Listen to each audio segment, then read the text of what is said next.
Hello, this is the December video chat. I guess announcements for Stop Killing Games. There's so much going on in the background that I can't talk about.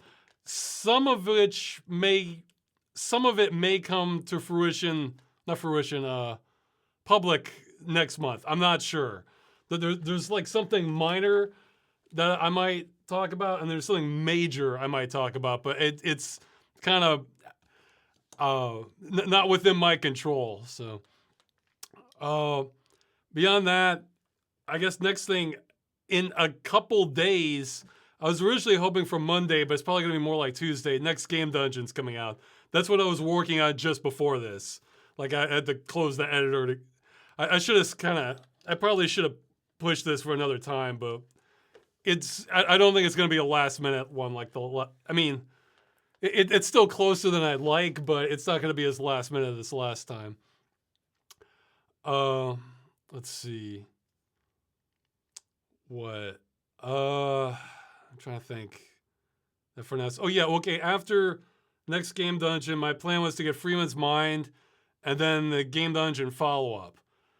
But there could be a Stop Killing Games video or two in between that. So that part's, I don't know how it's going to go down exactly. What? I'm trying to think of anything else. Oh, and I shouldn't have, because it would have been better if I'd just been focused on the regular videos, but I really wanted to. I've been spending more time kind of doing prep work for a future GUI video. So I'm going to have stuff to show off. It's like, I know I should have been working on the other videos, but I really wanted to do some more stuff on that one. So it's me juggling things. So that's gonna, yeah, somebody's asking about that in the chat. I don't know exactly when that'll be, but I'd say medium high chance that's coming out next year for like sort of a sequel. Kind of things I've learned since then, things I can kind of show off on the video that are possible on, modern OS, that sort of thing. So then I understand my brain works with that empty desktop. Well, I normally have things. I'm normally not looking at an empty desktop. I normally have Windows up and that sort of thing. So, yeah, I just found that. I mean, it's not that the desktop shortcuts aren't practical usually, but it's just it looks so ugly to me having it the way it is normally. So, yeah, so. That's the reason that was taking so long, is I want to have stuff I can really show people, and that people can download and use too. That too. It won't be just proof of concept stuff. Okay, yeah. Let's see. Any other announcements? That's all I can think of at the moment. So yeah, Christmas Game Dungeon, even though it's not particularly Christmas themed. Yeah, and then. My plan is Freeman's Mind, then follow-up Game Dungeon, then probably more Freeman's Mind and regular Game Dungeons, and then at some point I get back to the movie. That's kind of the. I don't want to put a timetable on all that, but that's my plan. I would love to have that all be happening within first quarter 2026. We'll see what happens though. Okay, well. Do you think custom keybinds for launching apps is viable with your UI? Oh yeah, well I already do that. In fact, on my keyboard now, well I'll talk about that in the future video. It actually has like 4 extra keys that aren't assigned to anything. Technically, they're F13 to 16. Yeah, the F16. I was actually going to show a shot of old school keyboard where they have. In addition to F1 through F12, they have like an F13 to F24, and I'm thinking we need to bring that back. We need, and it's even better if it's non-standard, because that means no programs are already gonna like be interfering with those hotkeys. They'll just be completely blank for whatever you want. So, okay, so yeah, the questions. Did you ever get close to finishing mapping Revenant? Is that guy's offer to print a big version of it in high quality still on the table? Well, to the second part, I don't know. I plan to email him once at some point and see if it is. For the first part, yes, pretty close. Like, actually, that's something I was doing earlier this year when I was working on the follow up before I realized, oh God, I have to get another regular game dungeon out. This is taking too long. So it's like, I would say for the map files I have, it's something like 95% finished. I was running into a problem though, where there's some elements of the map that, once you kind of go beyond the borders a little bit, you can tell they're just straight up cut off and don't look good. It's not many, but it's a few. And I was thinking maybe what I'll do is I'll just release everything I've done to the public, finish up everything I can, and then maybe some pixel artists can kind of come in and clean it up or clean up the edges. And then once we have that, I can like make kind of like a master version of it to send to the guy and then have another download for people. So yeah, no, it's mostly done. Like I was gonna add it. Like I'm not bothering with the caves though. I figured screw it. I'm just doing the outside. So I've done almost all the outside beginning area. You go through the caves and you come out on the other side. And I've done that area. I still need to do the Spider Island one. I was going to add that too. And then I'll kind of put it all together. Yeah, overworld. So, and then maybe somebody else can kind of, once I've done, 99% of the work, an actual artist can kind of come in and maybe sort of clean up some of the edges to make it look good for something bigger. Let's see. In your Echo game dungeon, you said the palace halfway resembled places from your dreams. Do you remember any of these dreams well enough to relate them? Do you keep a dream journal? No, not really. It's all kind of like hazy images. Or they're just not, I don't know. They're not interesting enough to me to like really relay it. Let's see. Yeah, I mean, most of the time I don't even remember my dreams, and it definitely is related to temperature. Like when it's winter, I tend to remember almost nothing. But if it's like real hot, then I tend to remember dreams much more. Any special plans for Christmas, New Year's, holidays? No, just get the video out in time. Are there any new traditions you take part of since you moved from the U.S.? Well, I mean, I guess I'm visiting my wife's family after Christmas, and there's always like a million fireworks for New Year's. Yeah, I've said it before. Poland has more impressive fireworks for New Year's than the United States does for 4th of July. Like, they just go all in on it. So, let's see. What's a game you absolutely love that would never make it as a Game Dungeon episode? I mean, I don't know. I'm not really trying to like limit it too much. It's more like I need something to talk about with it. If it's something I'm saying that everybody else has said about it, I don't see much point. So even if I'm thinking of games like that, maybe another angle of it would come to me. So, what's your opinion about really disturbing horror films like Human Centipede, Martyrs, Irreversible, etc.? Well, I haven't seen Irreversible. I've seen the other two. They're not my favorite, but I mean, it can be interesting. See, that's the thing. I'm actually not a horror fan. I'm technically like a terror fan. Like, I like the movies that just are trying to scare the hell out of you. When it's like actual just raw horror and going for like the disgust or shock value, I mean, it's not that I can't handle some of that. It's that that's not really what I'm there for. I like the just, the unknown element or something really scary. And those movies aren't really like that. Like, really, for Martyrs, I mean, the best part of it's the ending. Like, where, I don't know if I can say it without spoiling it, but, where they whisper, like, what was said to the person, and see, to me, that was the very best part of the movie. It's like the very end of it. And like almost all of it's just like suffering to lead there. So, I mean, Human Centipede, it's like, I mean, there is a certain horror aspect to it, but it's like, I don't know, it didn't. I mean, I guess I can see where people will be interested in the concept from a horror perspective, but I wouldn't have a whole movie about that sort of thing. I would just have that, like in a horror movie, as just one thing going on to like scare the hell out of the protagonist, and then move on to something else, that sort of thing. So, yeah, I like.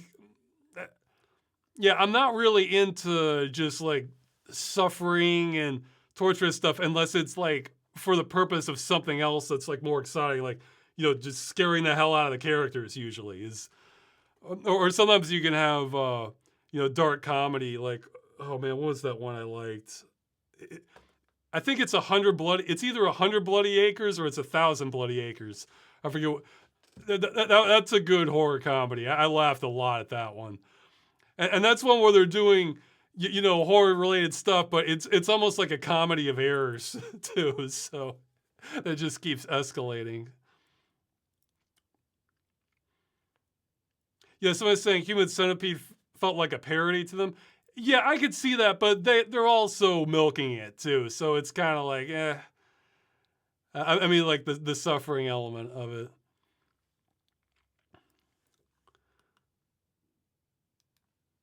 But are you a cat guy or a dog guy? Neither, both.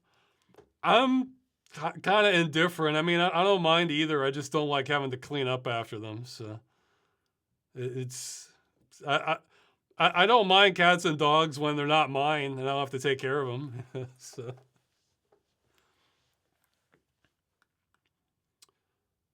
How do you feel about people using large language models and other generative AI tools for things such as schoolwork, job work, companionship, mental health support, etc.?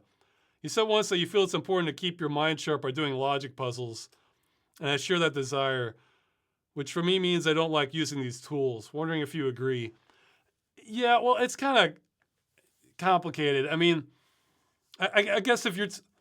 Yeah, because most of my interest with AI is with multimedia. I mean, if you're talking about like just actual chat stuff, yeah, I guess let's bring it down. They're saying like schoolwork. Well, I mean, I was long graduated before I did it, but I'd say I don't know, because it's like mixed feelings. Because on one hand, you can argue this is like an evolution of like an encyclopedia, but on the other hand, it's not reliable. So the information you're getting may not be correct, which could spur critical thinking. But then it kind of makes you question, well, why have this? Why use it like this in the first place? Like I tend to use AI stuff as like a last resort for trying to get information, or for really simple, I guess, vibe coding scripts. I'll use it for that. Like if I want a FFmpeg script, and like I know the basic concepts of what I want, but I know that me figuring out how to get the syntax right is going to take me at least 20 minutes or longer. Like even if I know exactly what I'm trying to do and have a rough idea of the commands, just getting it exactly right, like I hate that crap. So yeah, AI is good for that, or just really simple task. If you're saying for job work, I guess it depends on what. Like I don't like AI as a search. I mean, it's, again, if I'm using it as a search, that means I'm kind of desperate, and it's because Google or Bing or DuckDuckGo is already so bad that it's like, okay, well, I have nothing to lose by trying AI on this. So yeah, somebody's saying programmers struggle with syntax. Yeah, but programmers have a better idea of what the syntax is. See, programmers, like, it's probably more just careless errors, like, oh, they forgot a semicolon, or see, I don't know. It's like, okay, do I need to put the parentheses here? Do I need to expand them here, or should I have a line break here? Like, I'm too much a rookie to even have the fundamental understanding beyond very basic things for what syntax I should be using some of the time. I mean, sometimes I can figure it out. Other times it's just like, oh man, I don't know what they did here. Or yeah, I'll understand like 90% of it, then 10%, it's like it makes me question everything else I thought I knew, for like looking at how like a script works, that sort of thing. Um, let's see. For companionship, no, I don't. And they're saying mental health support. I figured out how to put it. I'd say in general that's a bad idea. I would say that could be a positive compared to like basically the equivalent of being in solitary confinement.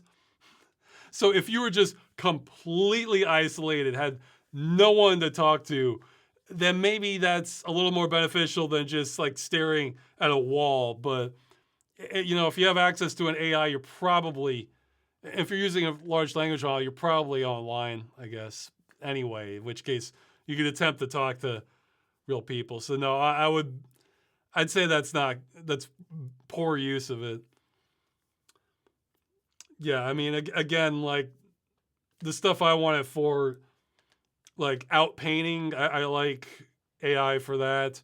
I'm still waiting on an AI that can filter out laugh tracks from sitcom audio, because that would make me interested in many more shows.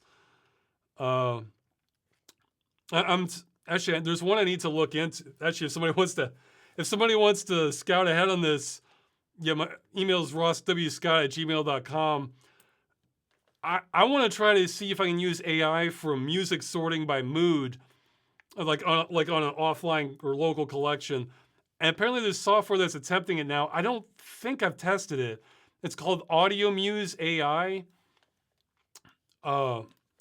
And the thing is, I think it's completely designed for Linux. Now, it probably can run on Windows, but that means I'm going to have to jump through some hoops to figure out how it works. So if somebody wants to like look into that and like tell me like what you think, I would, that could save me a lot of time. So yeah, it's I but yeah, as for the keeping your brain sharp, I really don't like AI in that sense, like especially like the text prompts, because it sort of rubs me the wrong way in the sense that you see these phrases over and over again, or styling that just feels like a little unnatural. And that, see, if you're talking to a real person, you're gonna get some variety of their experiences for how they choose to compose sentences or express themselves. But AI, it's like it's limiting. Not only is it limiting that, but it's expressing it in a kind of an unnatural, slightly uncanny valley way that it's just I don't like that at all. So yeah, I do like how that's become. Yeah, that's not necessarily what they're referring to, but I do like that term of brain rot because yeah, that's what it kind of feels like you might be doing using AI too much in that sense, as far as just talking to it. But okay, any thoughts on Prey by Arcane Studios? I I played a couple hours of it, but just didn't really get into it. I I don't know. It's like well, there's a few things I'm conscious of, but there's probably something unconscious. I like the start of it, where your reality is kind of getting torn away there, and uh, well, one thing I didn't like is they did the tinting again. I think they had kind of a brown or grayish filter on it that throws off my mood to enjoying the game. Uh, I don't think that was the primary thing, though. I think it was partially on the story presentation style. I don't know. It just wasn't quite clicking with me. And then I remember the weapons. Maybe I just didn't get far enough, but it felt like kind of finicky. Like you have to craft a lot of stuff, and then it's kind of awkward to use. Whereas I'm a fan of like effective weapons, but maybe like limited ammo or that sort of thing. If it's just awkward weapons, yeah, I guess I like awkward weapons if they're really damn powerful. Like so they're difficult to handle, but man, if you get a hit, it's awesome. That's how I like awkward weapons. But I don't know, it just didn't quite click with me, and I'm not completely sure why. So I mean, it was less. Uh, it, I guess it was less cerebral, but I overall I enjoyed the original Prey better. Not that the two are necessarily even that connected to each other than the name, but I mean, it wasn't like a great game, but I remember that one feeling like, you know, it's more of what I'm looking for in a game, the original Prey. Yeah, somebody's saying System Shock 2 is very finicky and janky, but it still felt great. Yeah, I don't know. System Shock 2, it's kind of pulling me in pretty rapidly because, you know, first you're going to your military training as kind of a prelude, and then you get the yeah, there's a mystery element to it because then you're going into the healing coma, and then you come out and like the entire ship's wrecked. You don't know what the hell's happened. It's great music, kind of good lighting and atmosphere, and they're kind of introducing you gradually to it. And so I don't know. Yeah, that's the thing with some games. It's like I don't they click or they don't click. I don't always know why. So. Uh, You've had the Curse Farms YouTube channel for almost 20 years. Yeah, geez. And you're able to develop a substantial community of people who regularly watch your videos, no matter how obscure the subject matter is. Do you have any tips for someone who's just starting a YouTube channel and wants to be successful in a specific niche? What wisdom can you share based on all these years of content creation? Well, see, it might be, I might, I might not be a good person to ask because the environment's different now than when I started. Uh, I mean, also when I started, I had zero expectations of like making any income on it. Like I just wanted to make videos and have people see them. So I think maybe if you go in with that attitude, that might be you might have a better experience overall than if you're like counting on getting a certain view count. Because I never was. I had a lot of dumb luck on that. Um, what I'd say, I mean, this may not be helpful. This may not be good advice, if depending on what you're trying to do. But I would say focus on making a good video. You know, one that you would want to watch and show to other people, or if you saw it, you would want to watch it.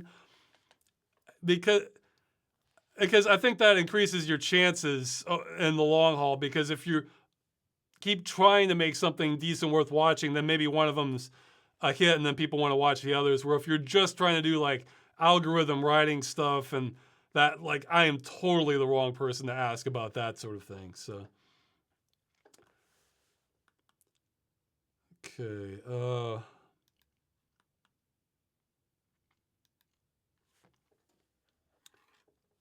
Oh yeah, I wasn't sure about this one. I guess the chat can answer. They're talking about the Freeman's Mind April Fool's video where he's appearing in other games.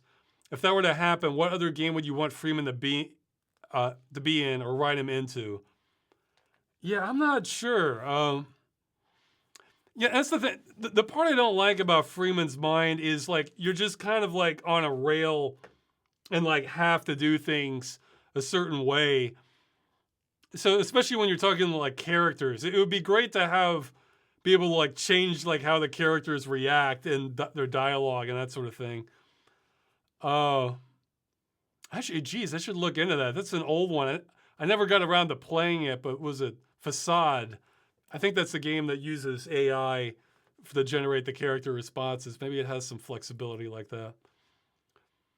In terms of the spirit of things, the first one that popped to mind was something like Bulletstorm, but there's other options. I guess you would want one where there is. See, I'm thinking, what's the most famous silent protagonist after Freeman's Mind? The one I'm thinking of is like, I'm not even sure if he had a name at the time, but Claude from GTA 3 is the one I'm thinking of. But like, I'm trying to think of like what others. Well, I guess Fear. Fear that he's a silent protagonist. So, okay, somebody's saying Facade is way too limited. Yeah.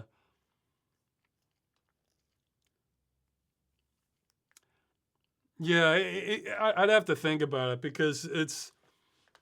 it's you want something where you get in a lot of jokes, but like the characters are still it can still sort of work with how the characters are reacting. Some say yeah, somebody's saying Doom Guy. Okay, yeah, that's probably that might be the most famous one, but I guess Doom Guy isn't thought of as much. Someone's saying Freeman and Postal too. We'll see that. Now, I'm not sure that would be ideal because then you're competing against the Postal dude, and that's serious competition for having attitude and quick good comebacks and that sort of thing. So, you, what I wanted to do with Postal, which, geez, it might even eventually happen, would be to have its own like kind of standalone machinima thing where I'm writing I'm kind of writing in episodes for the Postal dude. That's what I'd rather do because if you're having to compete against what's already in Postal 2, I feel like I could hold my own, but it's like you're already working at a disadvantage because the game's already in that kind of spirit that it's you only have so much room to breathe there. Yeah, I was just remembering how he starts giving one-liners the longer the kill spree goes on. It's like, oh, there's one to Gron, there's one for the Pope, like there's one for like it's. So see, I'm not gonna be able to top that. At the best, I'd be able to match it. So I don't think Postal 2 would be a good fit. Oh, somebody's saying Claude had a name in the files. Well, Claude only officially got a name in GTA San Andreas. Okay, yeah, I guess it's kind of like Barney then, because I don't think Barney is mentioned anywhere in Half-Life 1, except in the model files, the name of it. Except then he's given a name later in Half-Life 2. Yeah, and now the flowers shall grow. Yeah, I'd be working at a big disadvantage trying to be as good as Postal. Like the thing is, I could keep up in the weak areas. I'm not going to be able to top the strong areas of Postal 2. So,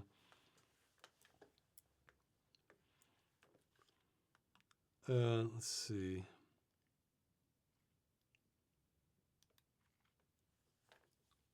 Or actually, I guess you could. I don't remember all of it, but I was thinking, I guess you could take that in the opposite direction and do it Mystery Science Theater 3000 style, take a bad game and like what I mean, it's honestly not the worst game, but it's not a great one. I was thinking of Duke Nukem Forever again. You know, and that did have some funny parts. Like the part I think like the only part I remember that made me laugh was like at the end where like this sidekick does this like long drawn out death. It's like and then like at the end of it it's like, well, that's someone who won't be appearing in the sequel,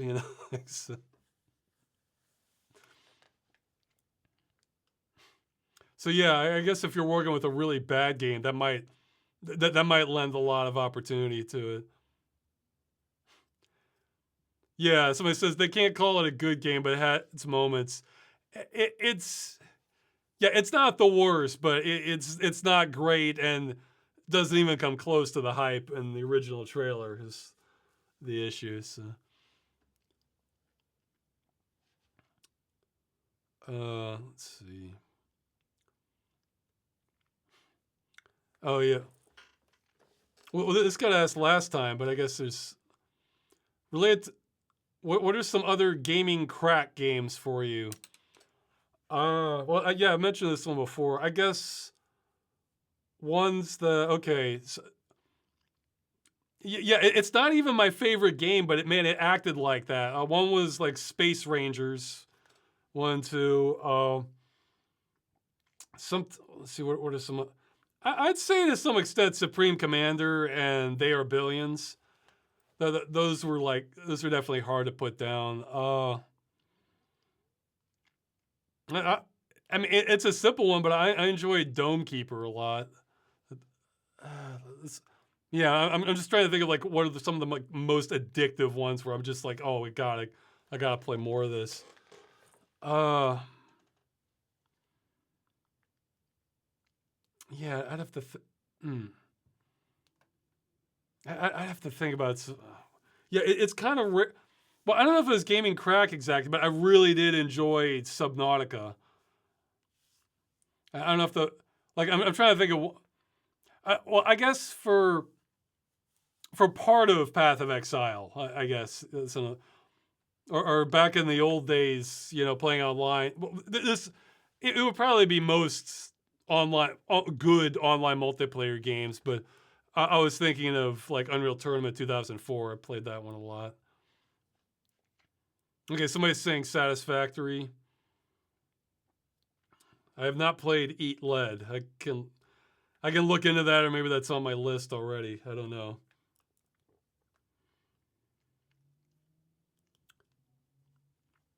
Yeah, let's see. So I'm saying, what leads you to not trust your unconscious? Well, I mean, it's like, going back to the dreams thing again, my unconscious can be just kind of crazy. Like, it's like, okay, I'm trying to think. Like, let's take a hula hoop and start beating everyone with it, then jump through it, and then you're in another dimension with munchkins jumping around. And like, it's like, I don't know. It's not like it's insidious, it's just like madness. So it's Mad Hatter stuff. So I don't trust my unconscious, but I do trust my past judgment of things I completely forgot about. So like that happens sometimes. Like I found that like how I remember feeling about an old game I come back to that I remember almost no details of, that tends to be almost entirely on point. Like so, or if I was like sorting files, like say there's like a song I wasn't sure if I wanted to keep it or delete it or something like that. I very frequently trust my past conscious judgment. So, let's see. So somebody put some thought into this. Assuming it wouldn't make you seriously sick and you had a compelling incentive, what do you think is the fastest possible time you could eat an entire standard sized bale of hay? And then they give measurements of what, 19 inches, 35 inches, 12. Well, that's not right. That must mean feet then. Yeah. They put inches in the quotes, but they mean feet. You can choose a condiment to put on it, but only if you have enough of it to cover half the bale. This is one of those questions like, I just have no interest in it either way. Sorry. Because it's like doing like like having an eating contest or champion eating how much you can eat of something that doesn't really have any appeal to me personally. And then what they're saying, assuming you could digest it. I mean, I guess you technically could eat that much over the course of like a year or two, but again, you can't digest it. So it's just kind of going through your system and not helping you any. I was even using that metaphor in the earlier Stop Killing Game stuff about, not wanting sawdust in your bread. That same mentality. I have zero interest in eating hay, And if it was edible, it's like, well, I kind of don't care how fast I could eat it or, challenge eating.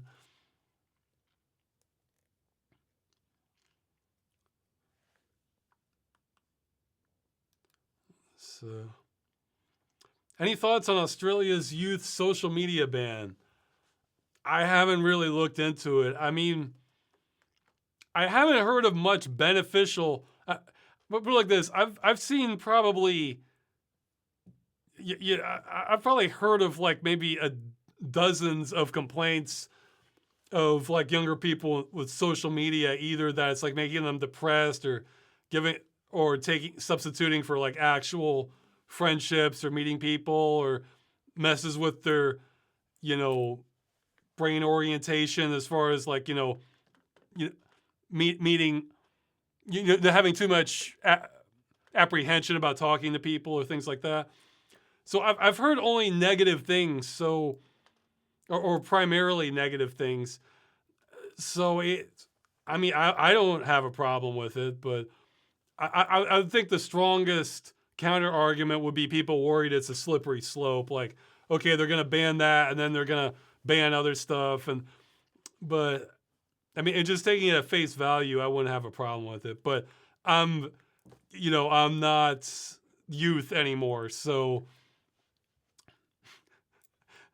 like I don't, I never really. Yeah, okay. I had like a little bit of that in like as a late teenager. I used, what was it, IRS, no, ICQ, and then later AOL Instant Messenger to talk to some people. But that was always like after school, talking online a bit, and then just meeting up with friends, that sort of thing. So it would be considered downright tame or anemic, I think, compared to modern social media use.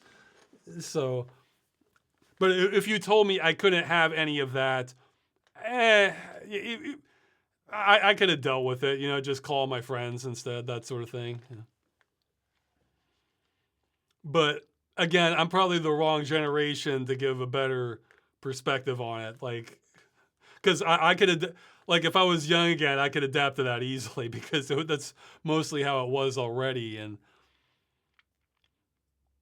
yeah, actually, that's something I've said before. On some things in technology, I'm bleeding edge, and other things I might as well be, just a grandpa for how much I know. And social media is one of those it's always been like I've never had that much interest in it, and I've always been way behind. Like like I never had a Facebook account, and I was slow to get on Twitter. I was and slow to get on Discord, and even then with Discord, like if it wasn't for Stop Killing Games coordination, man, I think I'd be happy to just not use that much either. So yeah, I mean, I just don't spend much time on social media because it just doesn't have that much appeal to me. It's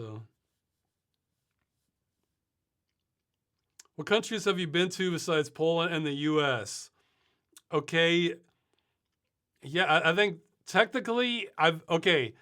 So I've been to Ukraine before the conflict broke out, and it was literally just a few hours to kind of reset my passport so I could have another 90 days before things processed of staying in the country because I was leaving the EU and then coming back. And then technically I've been to Denmark because that's where the airport in Copenhagen, because that's where the plane stopped before coming from the US before going on to Poland. So that doesn't really count, though I got to see it from the air, which is kind of neat. But yeah, not many. I mean, that costs money, it's traveling. I'm sure if you're dedicated, there's ways of doing it cheaper, but it's not like a dying, urge for me to like see all these different places. And then when you factor in the cost, you have to really be wanting to do it. I mean, I can understand the appeal, but it's like the price to experience ratio is kind of rough, is the way I look at it.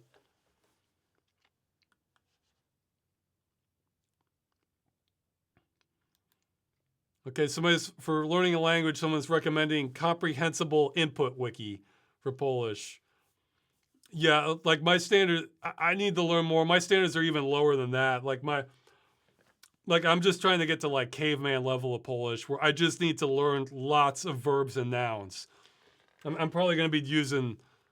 Well, I mean, I've done a little bit, but I plan to do a lot more of it. Probably just like flashcards, and maybe I might even just have print out pictures on it to help with it. I'm not sure if that would make me learn more or not as effectively. I'm actually not sure, because if you just see the picture, maybe if you have the picture on one side, then the word on the back or something. I don't know.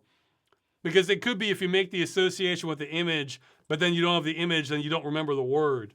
So then it backfires. I'm not sure. So, let's see there. I thought I brought up water, but guess not. Okay, I got some tripping. Let's see.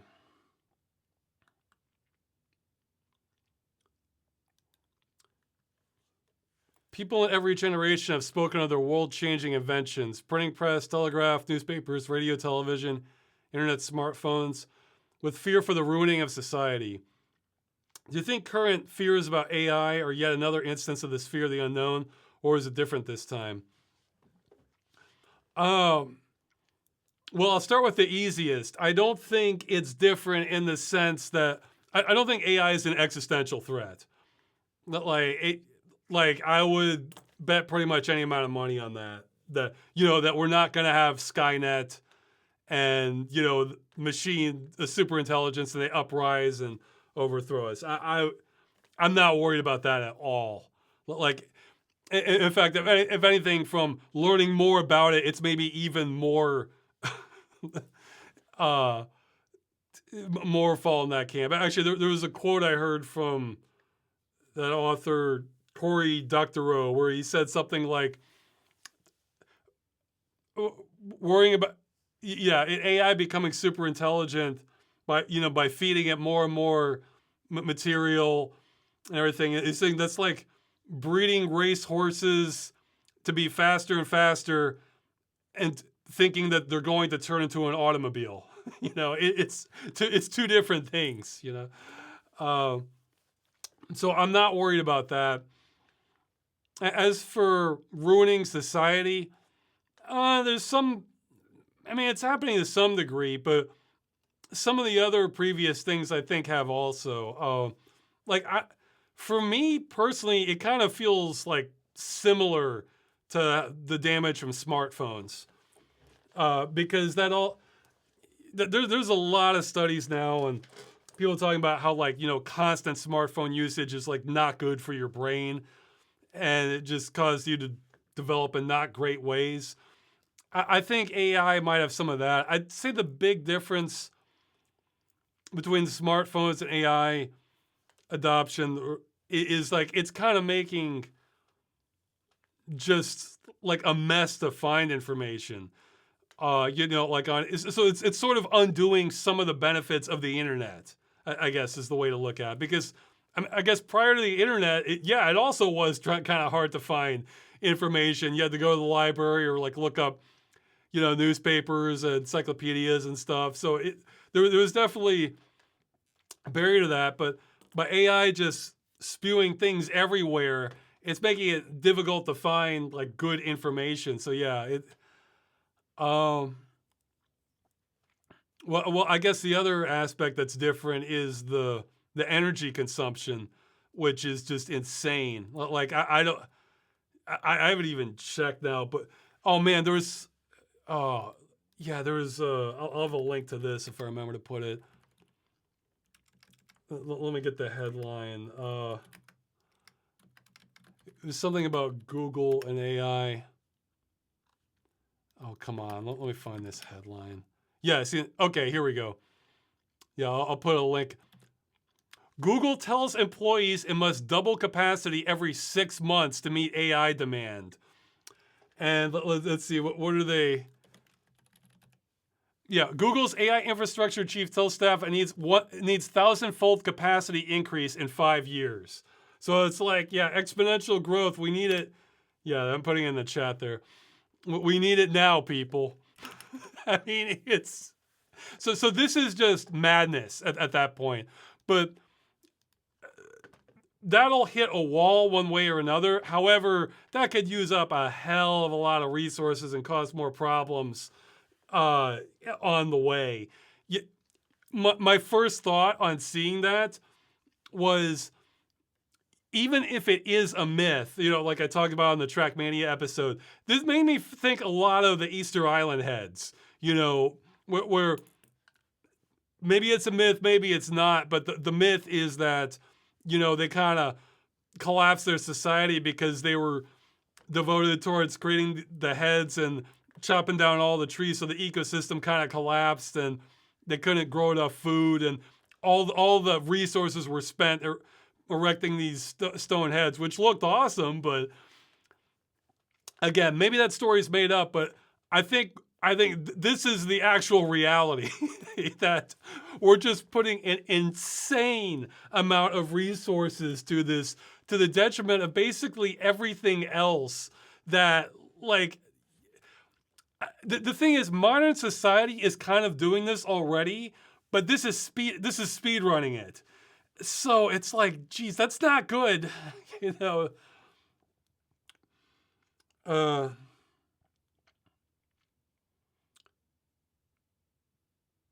okay, somebody, you forgot to add a link on the previous chat, which you said you would. Yeah, somebody emailed me about that. I forgot to add the Serious Sam credits music on the last chat. Sorry about that. I swore I wrote it down, and then I looked and I was like, wait, what happened? Did I close the wrong window? Or so that. Well, we'll just look up Serious. Yeah, it was the first Serious Sam. So look up first Serious Sam credits music if you want to look, see what you missed last time on that I was referring to, for like a good like end game music. So yeah, that part is. Oh well, yeah, okay, yeah. How could I forget that? I mean, it's much more minor than potentially collapsing the ecosystem and civilization. But right now, we're seeing RAM prices, and I guess to follow, SSD and GPU prices just go to the moon. And just so this is, so yeah, I was talking about the AI is kind of undoing some of the progress of the internet. Well, now it's kind of undoing like the accessibility of computing to some degree, or it might be, because it's just swallowing up everything. So yeah, that's different. Um, but yeah, let's see. Back to the original question. So yeah, is it different this time? I mean, I think for people's brains, I don't think it's that much different than what smartphones have done, which I think those have done some damage. I mean, going back before that, the internet. I mean, you could argue that, like, I do like that term, terminally online. You can argue that hasn't been good for some people, but I think there's like way more benefits from the internet that outweigh the drawbacks. Really, I'd argue to some extent television also. I mean, despite television being around, ever since before I was alive, because that it is kind of like an assault on like your attention span. It's not the format that I have the issue that I think is detrimental. It's like just sitting there like all day and having stuff come at you like all the time. If like the television like only was used for like part of the, yeah, I guess if a television was only used the way you would use it, yeah, I guess it's TV broadcasting. That's the, like if you're deliberately sitting down to watch a show or to watch a movie or something, I think that's just general entertainment. I think that's fine. But if being inundated with commercials and one thing after another, like I think the habits of just kind of blasting yourself with one thing, that's not helpful. But obviously television didn't ruin civilization. I think it's similar for internet. With smartphones and AI, especially smartphones, since that is kind of changing people's brains more, as I understand it, that could be more problematic down the line. So that's definitely a new element. That's not I mean, new is, and it might actually be changing the biology a little bit in a not positive way. But yeah, and of course the resources thrown at AI, that's insanity. So yeah, that part's different also. So it's, yeah, we're heading to interesting places. I mean, there's benefits to all of this stuff though, so that's the upside. But yeah, I guess let's hope for all this AI mania, we get like lots of really great medical breakthroughs. So that's probably the most positive aspect of AI implementation, is like using it to fold proteins or find treatments or cures that are like one out of billions of options just from pattern recognition, that sort of thing.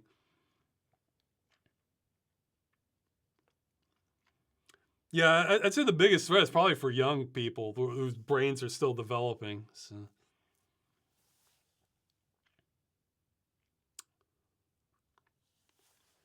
Okay, well, they're asking what I think of the rise of gaming handhelds such as the Legion Go and Steam Deck.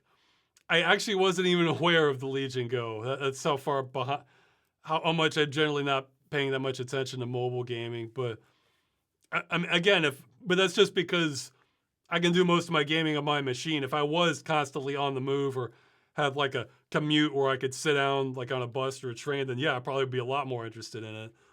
Uh, I, I mean, I'm just kind of neutral on it. I mean, I'm glad people have better options than there used to be.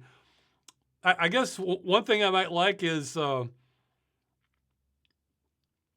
my opinion, some of the best games for mobile are kind of things like platformers or ones you can kind of, you're not doing like careful aiming with. You're just kind of aiming in like, four directions or something. Or this is something you might expect on something like the Super Nintendo. Uh, I don't know. For me, it has like easier focus than like, trying to do something real intricate or a careful shooter. That could just be my preference, but I'm guessing at least some other people feel that way. So that might actually spur more games of that type where they are kind of like just trying to make like a real good platformer that you can comfortably play as a handheld, which is fine by me because I tend to like those kinds of games, which tend to, be real refined experience for simpler controls.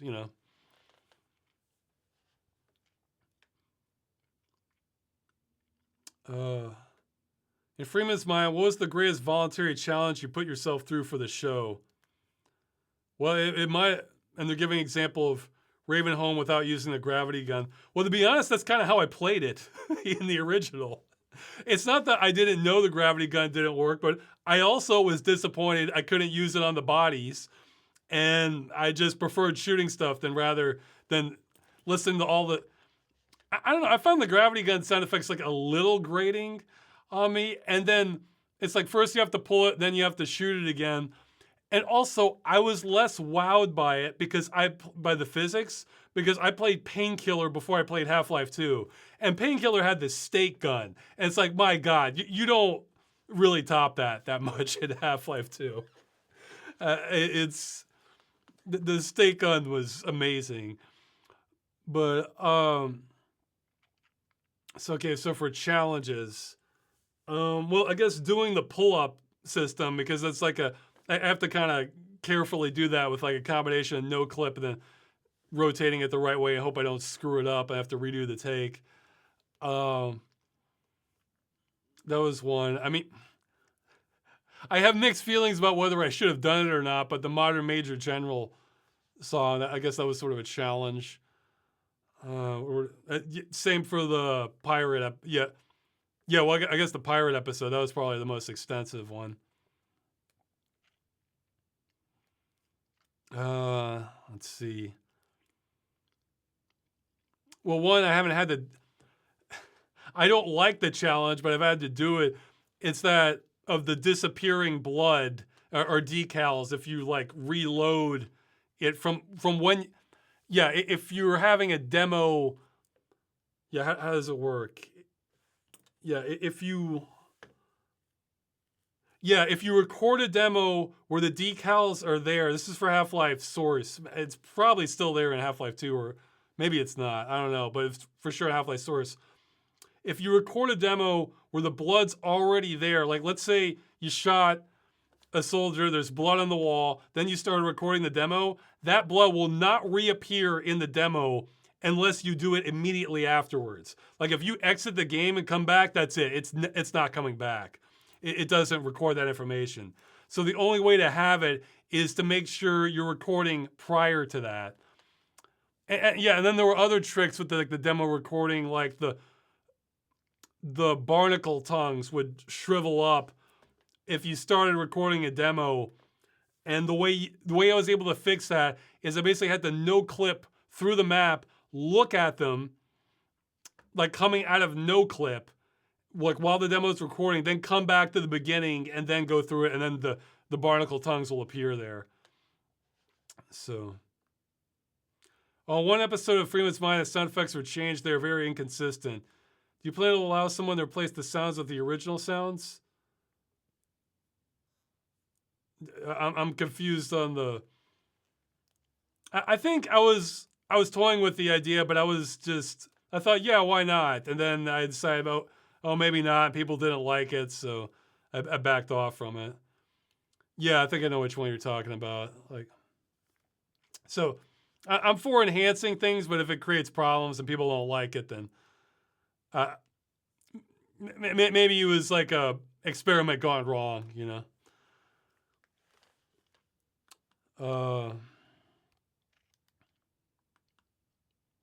Let's see. Oh yeah, I need to. Someone. I haven't replied. It's probably the same person who emailed me about this. They're saying this guy's talking about the same user interface problem or user experience problem you mentioned in your video, and it gave me a YouTube video to look at. I'll look at that. I'll for sure look at that sometime. I just haven't got around to it. Definitely before I do the GUI one. I think mouse gestures are really going to be the answer for a lot of things. Not everything, but just it's so underdeveloped. Like, and it's such an obvious evolution from like how most of the desktop is used now.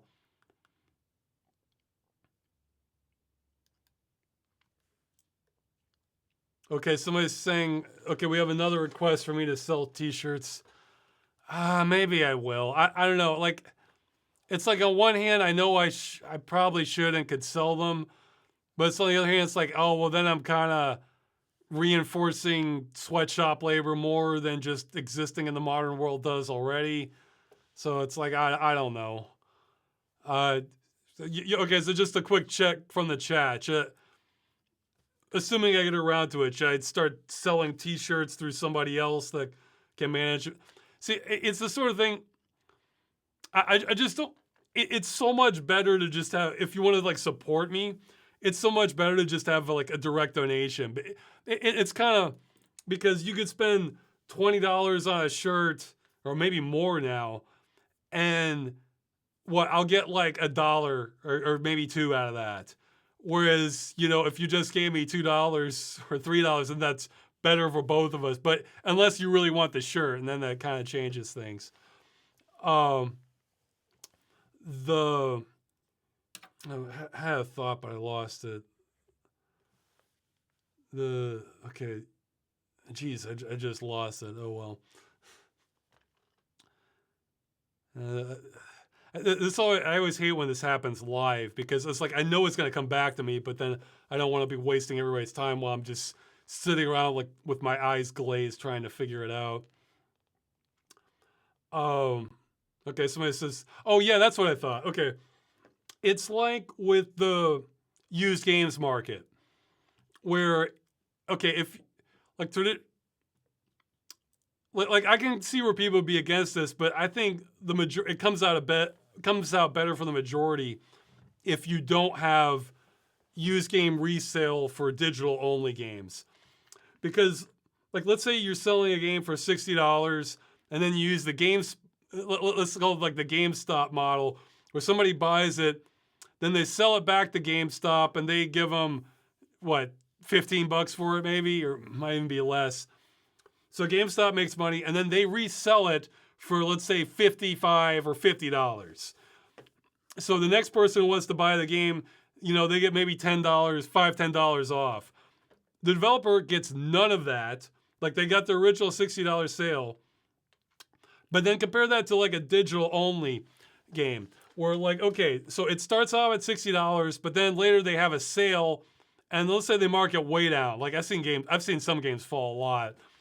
Let's say it goes down to like $20 or $15.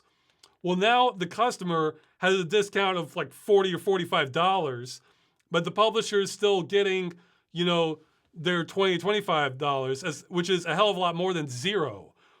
So, and then that's, and that's true the whole way down. So even if you have like a really big sale, like let's say it's going down to like $3 or $1.50 or something, that's still $1.50 or $3 more than they were getting than if the game was resold.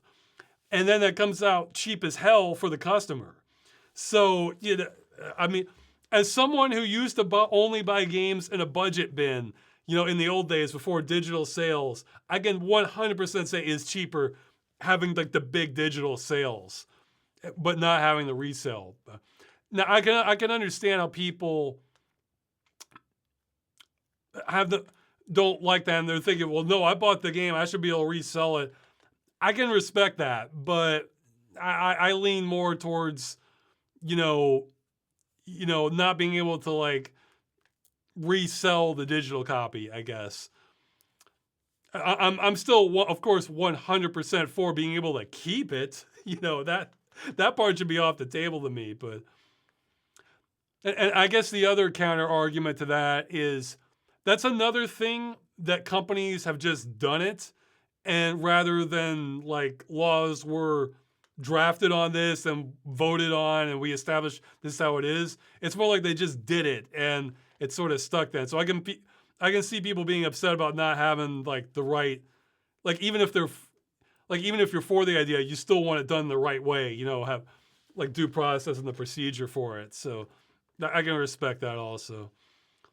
But I was thinking that's the same mentality for the shirts. I'd rather just get the $2, you know, rather than, or yeah, I'd rather if somebody donated $3 to me directly, that's more than if they bought like the $20 shirt, you know? So like that supports me more than the $20 shirt or the $22 shirt or something like that. So that's why I've been like a little gun shy on it. But if people were just clamoring for it, I guess I could at some point. But part of me is thinking it'd be like a lot of work to set up and do it right, and then I make less money from it. So it's like more work for less money. But people would get the shirts. So I guess I could just make it really clear that like I'd rather just have like the small donation than the shirt and put it like as close to cost as possible.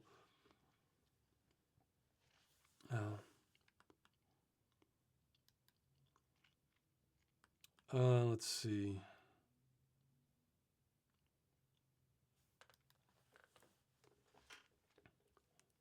You know when video games try to justify any video gamey elements with in-universe explanations, like with the abundance of ammo and killing time, or the body regeneration and it came from the desert on the TurboGrafx CD. I'm not. Is that ant one? Let's see. I was thinking. I don't know that. Yeah, that's an ant one. I've seen screenshots of it, but I've never played it or played through it. The bias. My bias against deserts is real, you know. So, do you have any particular game or example that you thought was noteworthy, whether for being clumsy or really clever? Chat, feel free to chime in on this. Well, one that comes to mind is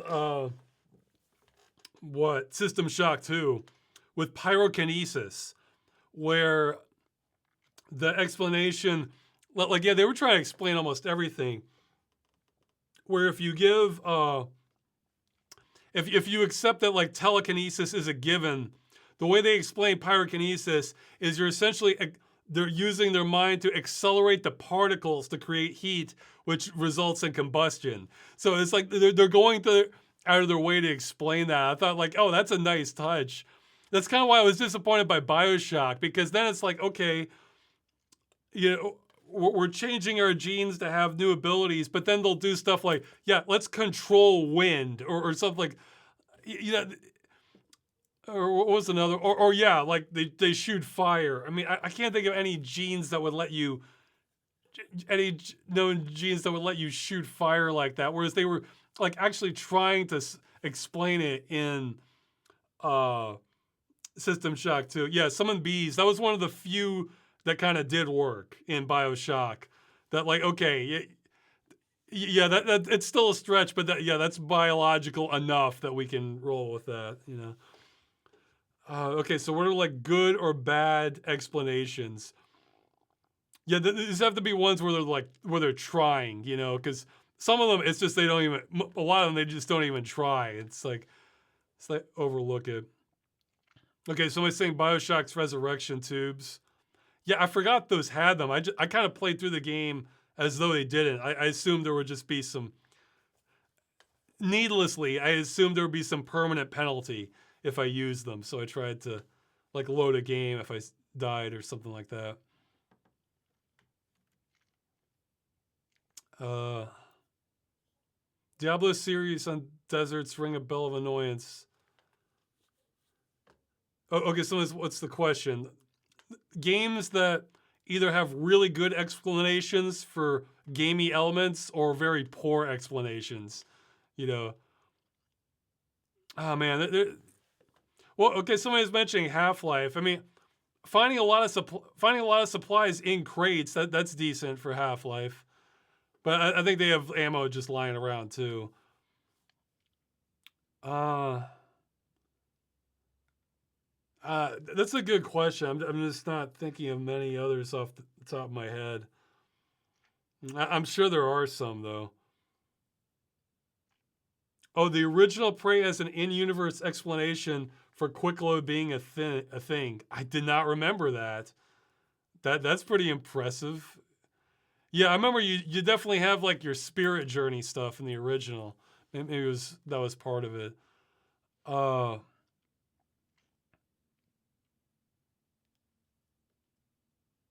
Someone's saying Deus Ex is their favorite game, best explained ever. Okay, well, what explanations did they have in Deus Ex for finding stuff? I don't know if they had. Well, they try to explain a lot of the nanites, I guess, with the abilities, but for stuff lying around, I'm not. I guess I think less so, but they had a lot of things that sort of made sense that you'd find them there. Yeah, I guess some of I don't know if they even bother explaining it, but I guess some of the worst would be. Well, I haven't played them, but the Tomb Raider games apparently they have ammo lying around for you and in the tombs and stuff. Well, the one I always think of is Serious Sam. It's like, okay, we're going back in time to ancient Egypt. Yeah, and I guess first off, you don't see one Egyptian anywhere throughout the entire game, and so everybody's dead or missing or whatever. So which kind of suggests you're already too late. But uh, and just having ammo lying around there that doesn't really make any sense. But whatever. So I was saying Arma 3 makes complete sense for him. I haven't played the Arma games, but I could certainly believe it. Its reputation is that it's trying to be much more on the realism side of like a shooter sim.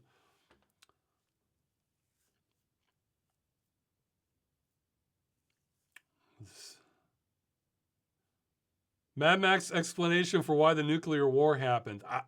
You know what? I don't even know what that is. If it's explained in the movies, I forgot. Uh,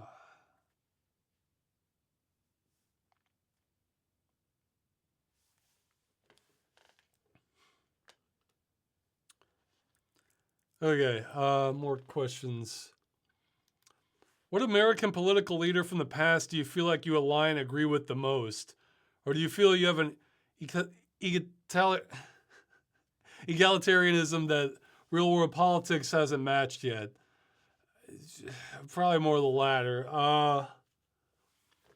Geez, I don't know. I mean, I guess my favorite president, if I had to pick, would be Teddy Roosevelt.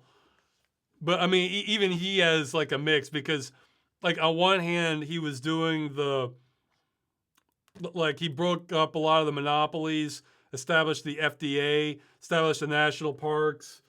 Um, geez, I know he did other stuff too. I'm forgetting, but he also had the imperialist streak too, where the Spanish American War, stuff like that, which is sort of. I mean, I don't know, and it's like you get you look at all of human history, you kind of have to be. It's like the politicians that don't kind of try to dominate the world or others or something in really oppressive ways tend to not make it. So it kind of goes back to like the problems of the human condition, or as a species, I guess. So, I mean, I don't know. Somebody's saying, remember the impeach everyone from sin line. I had forgotten about that, but yeah, I have no problem with that mentality, just going after every technicality. Well, not even a technicality. Many politicians, you could just go after real crimes easily enough, but it's the reason it typically doesn't happen is because other politicians don't want to do that because that's too close to home. It's like, oh, if I prosecute this politician for this crime, well, then maybe somebody's going to come after me for my crimes. And so it's kind of a hesitancy unless it's something just totally outside the scope of what the normal political class would do. So, hey, that's a great candidate. Somebody in the chat, JFK. He almost started a war in Cuba, but he also ended it. He almost. The same could be said for ending the world during the Cuban Missile Crisis to a large extent. Yeah, that's a great way to put it. Almost started a war in Cuba, but he also ended it. It's like, yeah, he was part of the problem and part of the solution to the problem he helped create. You know, I mean, there were both sides of it, but yeah, JFK was definitely an actor in that. So.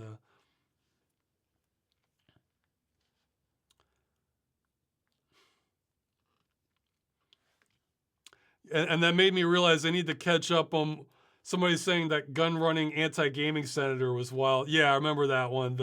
I forget his name, that California one. Just because that just this scandal itself sounded so much like the plot of like an 80s action movie. You know, like but that made me remember I need to catch up more on the story because I've only played, well, gone through a playthrough of the first one of Metal Gear Solid because I've seen clips of that senator looks like a bodybuilder and parts of Metal Gear and one of the Metal Gear Solid games that made me curious about where they're going with that. I'm sure the chat knows which one I'm talking about. I'm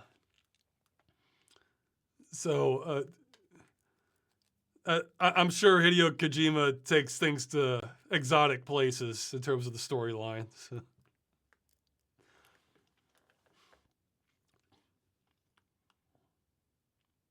So I was saying Metal Gear Rising, maybe. I don't even know which one it's from. You know, but he has glasses, has like an over the top bodybuilder kind of physique, you know.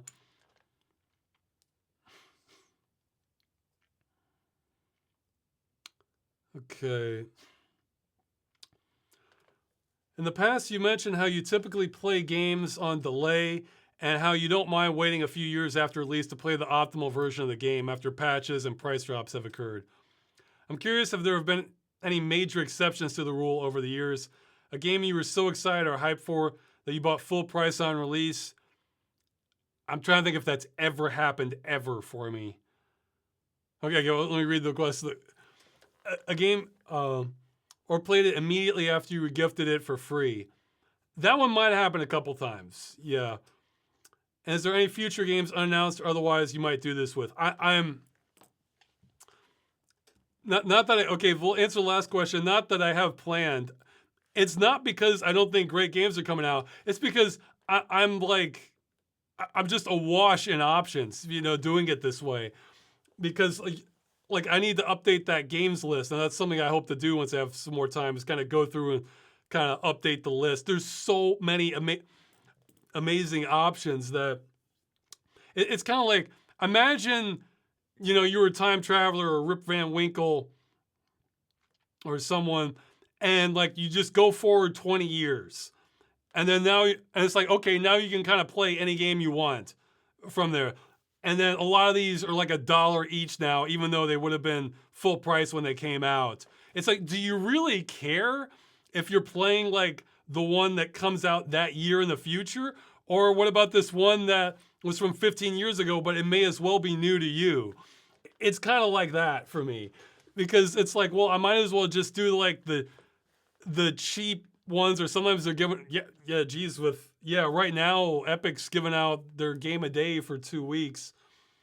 So they're either real cheap or sometimes free, and they're already in your collection ready to go. It's like, well, yeah, I might as well play this one and just keep a note of the new ones so that later I can play those. So, but yeah, you made me wonder, have I ever bought a game at full price on release?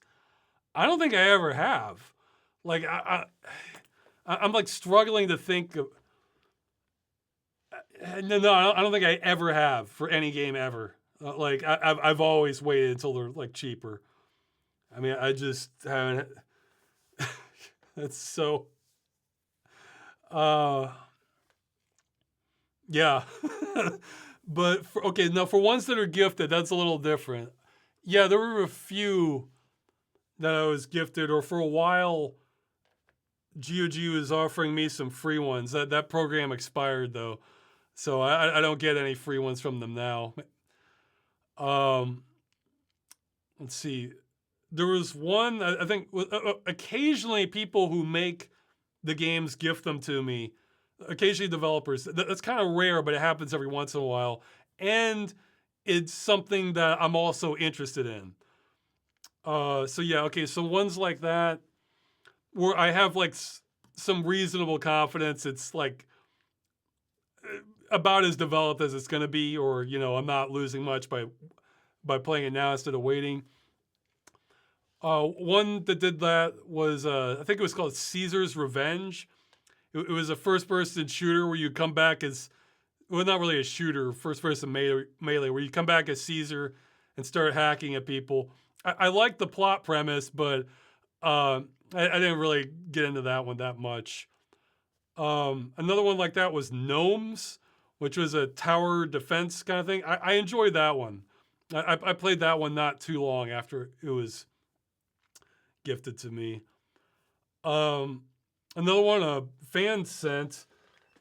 This wasn't right after, but it was way the hell sooner than I would have played it normally. Was Diablo 4. And man, that one kind of reinforced my attitude about, yeah, just keep waiting till everything's cheap. Because it's like, that's another one where that one just kind of felt, let's see, is it the right, it kind of felt banal, like, if I'm not mixing up words. Yeah, it felt banal, and just kind of uninspired, and just didn't grab me. And I don't know exactly why. I think there's some things I can point to. There's other things I'm unsure about. Oh yeah, well, somebody's mentioning Path of Exile. Well, yeah, I played Path of Exile in the beta, but it was free. So, and I didn't realize they were going to be adding all these acts, I guess. I don't think, It's the sort of thing where, like, on one hand, if I had waited, I probably would have had a better overall experience. But on the other, by playing it when I did, I have, like, just a couple really valuable items in my inventory that I could kind of trade away if I needed to, if I came back to it. Yeah, like, I have an item quantity gem. Man, if I had known that would have been valuable, I could have bought a rack full of those and just be set. I could have afforded anything by now in the game, or anything that would have been helpful, Let's see. But yeah, with Diablo 4, it was like, I mean, the story just never quite grabbed. Yeah, here's how I feel about Diablo 4. It could be, I can completely believe none of it was used, but it feels like a game that was written by AI and like used a lot of AI elements to make it. They may have used no AI at all, but it feels like that. It kind of feels kind of hollow, not that coherent.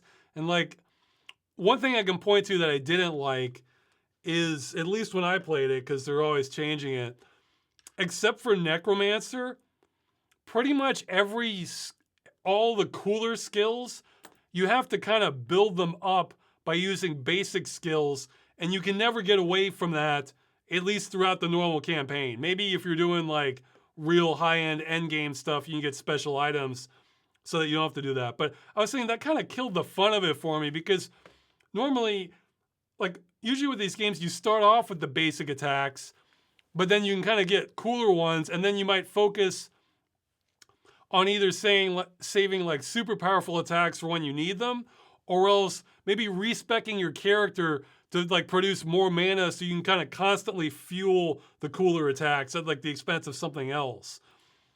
Like, I mean, that goes back to Diablo 1 even. Like, you know, if you're playing a mage, then, you know, using a fireball, you would kind of go down with like, you know, dozens of potions, you know, to kind of keep it fueled up. And then I think later in Diablo 2, you kind of like adjust mana producing abilities, but like you have to do those somebody's saying generator spender builds are so boring in the chat. Yeah, I find it tedious.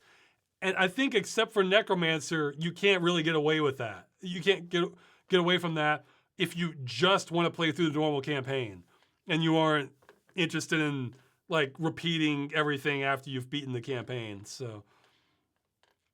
But I don't think that was like the core problem. I think it's just that like the intrigue wasn't really there for me. I don't know. And I think some of that was the writing, some of that was the map design.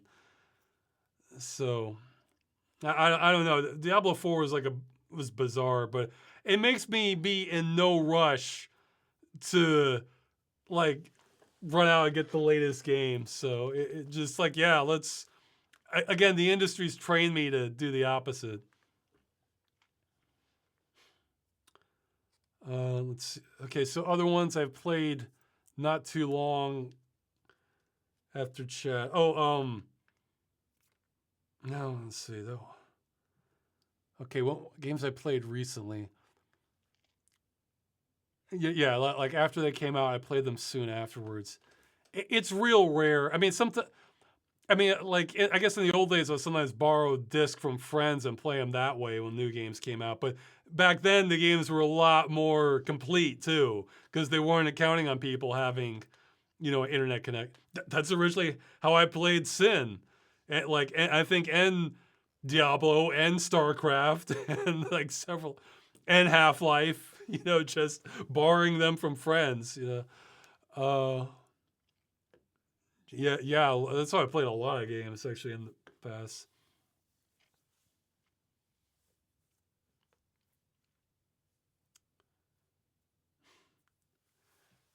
Yeah, I don't know, but yeah, that's how I look at it. It's like if all this stuff feels new and interesting to you, like what's the rush to play the game that came out like a month ago versus one 5 years ago that still looks awesome, you know? So that's kind of I'm on a perpetual delay just because there's just not that. I guess the exception is online multiplayer. So yeah, that clearly makes sense. That you're probably gonna have a better experience playing it kind of fresh. Well, oh yeah, the exception. Yeah, online multiplayer and online only games where they're gonna pull the carpet out from under you. Like that's happening to me now with New World, which New World's not the best game ever, but it's interesting. I like the environments. And thankfully, through dumb luck, I bought it during a sale. God, I'm glad I didn't wait longer for the price to go down because now they're going to be shutting it down. I saw through most of the areas. I got to a point in the story where I just kind of hit a wall on some boss and I couldn't go past it solo. But then they had a lot of changes to it later, like the Eternum, whatever. So maybe it is more processable now. But I made it to like a level 60 character or whatever the cap limit is before the expansion. But now that they're shutting it down, they're making the expansion free. So it's like, and from what I've read, that one's less likely to get a server emulator because of like they're using Amazon Lumberyard and there aren't from what I read, that like that one's gonna be harder to reverse engineer. So it could be that game goes down forever. So it's like that's not even what I want to play next, but it's like if I want to see the rest of that game, I'm gonna have to do it in the near future, and then like that's it. I never get to see it again, most likely. I mean, I hope not. I would love it if it gets a server emulator. The environments in there can be gorgeous, but that's kind of forcing my hand to like, okay, I need to do that one. I should do that one next. I already missed my window for Anthem, you know, which again is not, you know, not the best game out there from what I've heard, but I was curious about it, you know, so that one might have a better chance of getting a server emulator given EA's history, but it, or yeah, yeah, what was that line? Jeez, maybe I can pull up that email again. There was a guy who, I feel like I've said this once before, but I feel like it wouldn't hurt to repeat it. Oh, come on.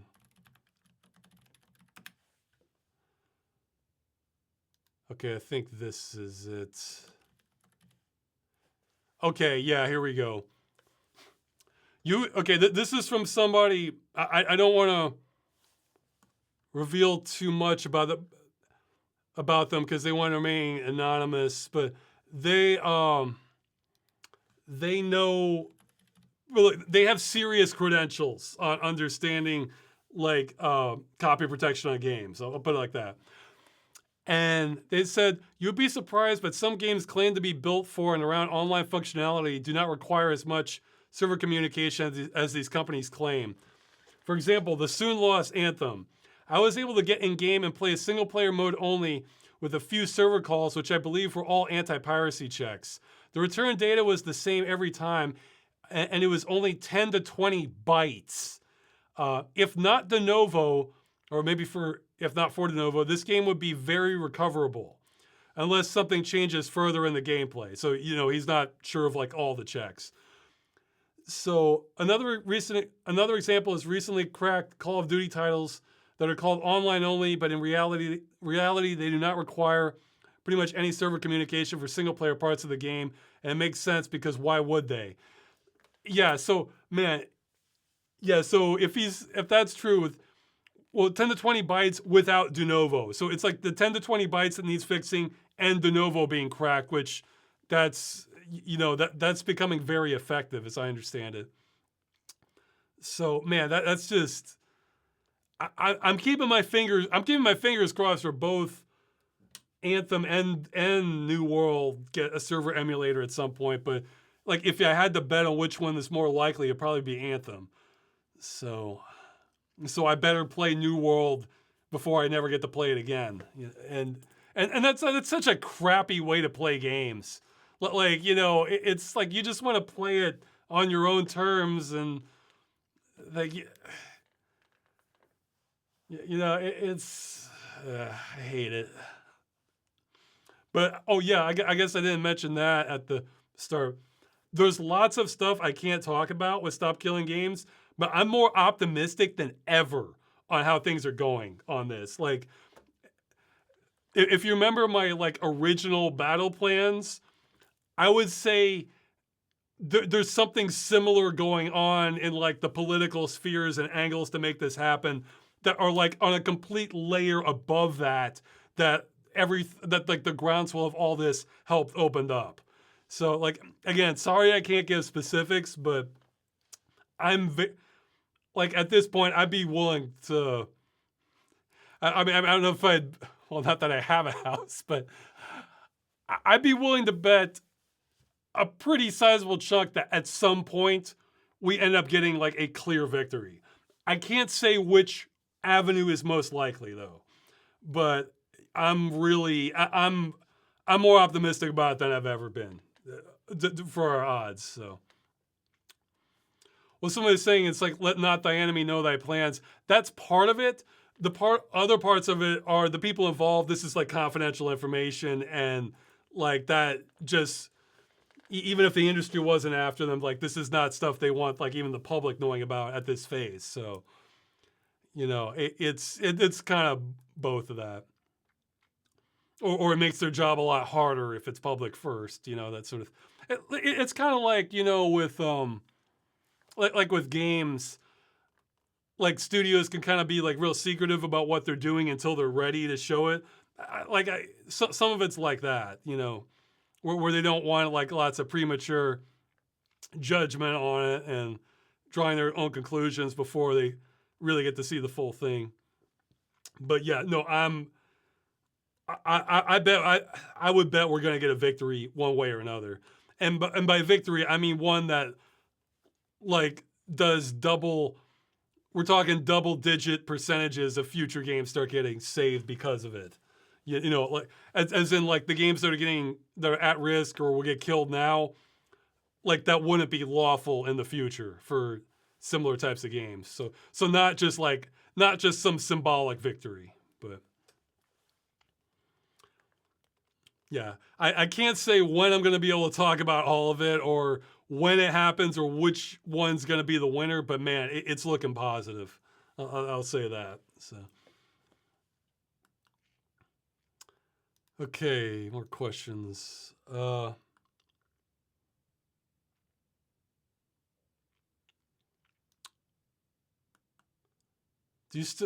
you still need pixel art, copyright cleared medieval game assets, or other weird things you haven't really mentioned?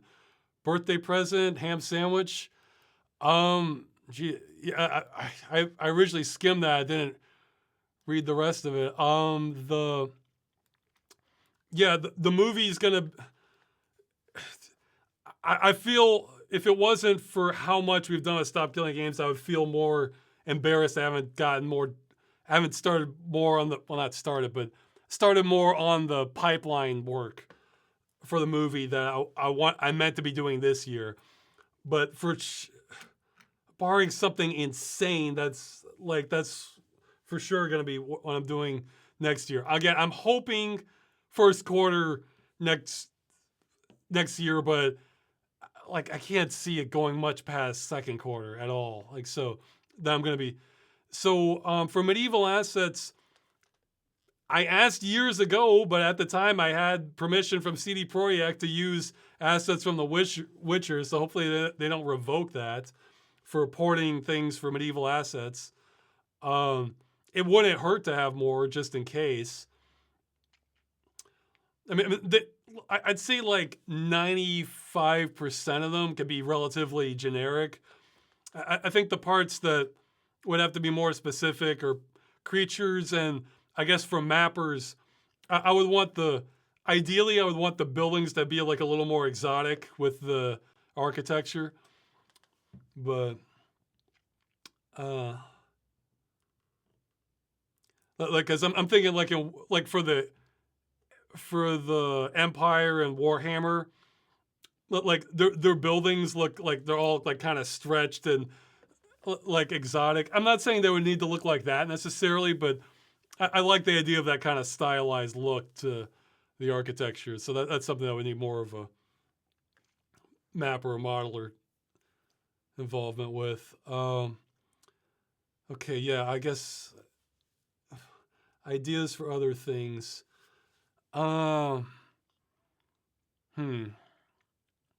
Geez, so much of what I'm doing is just trying to catch up on other things. I mean, I mentioned earlier that checking out that AI aspect, the AI music sorting software, but that's just sort of like a side project thing.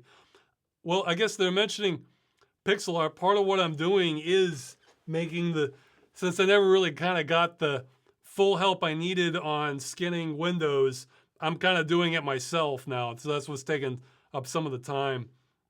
I mean, if somebody wants to help with that, I mean, I have the tools for it. It's mostly just a bunch of the equivalent of graphics grunt work. It's not difficult. There's just a lot of it. I mean, just the fact that I'm able to do it should give you an indicator of like how, like, entry level the graphics work is.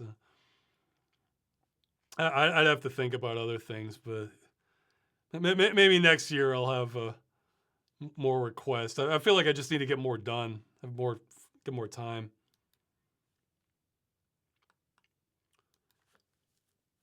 So I'm saying you look like a guy who's read one or two books before. Can you recommend one or two? Here's the thing. Whenever I get this question, it's like I like struggle to think of like a book that I just found like amazing and just blew me away, and then like I can never really think of one that's not like really famous, like 1984 or Brave New World. That like I feel like, oh yeah, like you need to read that. I've read a lot that are like, oh, that was kind of neat, and so I'm not sure. I'll see what I'm reading at the moment. Let's see. I think it's called Scythe, where the plot is, yeah, the plot of it is it's in the future where technology has basically solved death. Like the medical technology is through the roof. So and solved death and aging. So most people are effectively immortal, and there's also sort of like there's that, and there's like the sort of super intelligent cloud computer that kind of took over the role of government. But the problem is that the population's getting too high because everybody's living. So there's an institution that's been made to that the AI just doesn't have the authorization to do something to basically take someone's life. So it's like the only human-led institution left that basically they're responsible for deciding who gets culled, essentially, or killed permanently to keep the population under control. And it's like a mix. The stories, I haven't finished it. I'm maybe like 2/3 of the way through. It's like a mix between it's interesting, good ideas, and parts that are kind of stupid and like really obvious plot holes. So it's I don't know. They're kind of focused more on the experience of like an apprentice entering this, essentially Dark Brotherhood style organization. There, so I don't know. See, I wouldn't say it's a great book, but it's interesting enough that I don't want to like give up on it. There's another one I've been reading that was gifted to me from, yeah, I never know what to ask for presents. So, like, my sister-in-law now gives us presents each year. So, just to keep things simple, I just say a science fiction book, and she'll end up giving me something each year. And the last one she gave me was, what? The, yeah, it's called A Memory of Empire. And I'm a little over halfway through. It's just really dry. I mean, it's not terrible, but the idea is it's like this ambassador that's in like this interstellar or intergalactic, but probably just interstellar empire set way in the future. And it's all about like political maneuvering in this society, but it's not that interesting. I'm fine. But so I don't. They gave like 5 pages of something unfolding that sounds like it could be way more interesting, but then they went back to just the political things of all these nuances of this made up culture, I guess. So maybe some people like that sort of thing. Like it's, I mean, they're just going deeper and deeper about like they give examples like they talk about how like in-person communications can be kind of encoded through this sort of poetic system that's takes a lot of studying to understand the nuances of it. And just like I don't know, just do something. None of this matters if it's not that interesting. So there's kind of a murder mystery mixed in with it, but it's backseat. So far I would not recommend it. It's not terrible, but just it's not a a book that's really grabbing me, and that one's rougher for me to kind of plow through. I've been going through it very slowly. So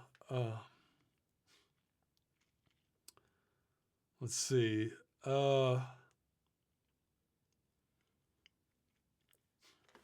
Okay, well, this one kind of opens up some other questions. Ross, are you still rocking your i7 4790K rig? If not, what are you running these days? Okay, no, actually, my wife's using that, but I might upgrade her at some point, her system. Until recently, I was using CPU. Someone donated, actually, they donated the CPU and the motherboard, the 3950X, which that's honestly overkill for like 98% of what I do. I don't need 16 cores for almost every. Like the only thing I really used that many cores for was video encoding, but that was rare enough and that it wasn't that, crucial for me. Though I say that, though the times I've been running late on a deadline for a Game Dungeon episode, I really did appreciate the extra speed in those, that 1% of the time. Um, so it was okay. So here's the sequence of events that happen. I've said before, I'm in the cult for VR. Like, I can understand everybody else may not be into it, but like, no, to me, like I'm getting back to the Nexus or the Promised Land on that. Like, I'm all in. This year, I saw enough that I was convinced. I took the plunge on ordering the Pimax Crystal Super.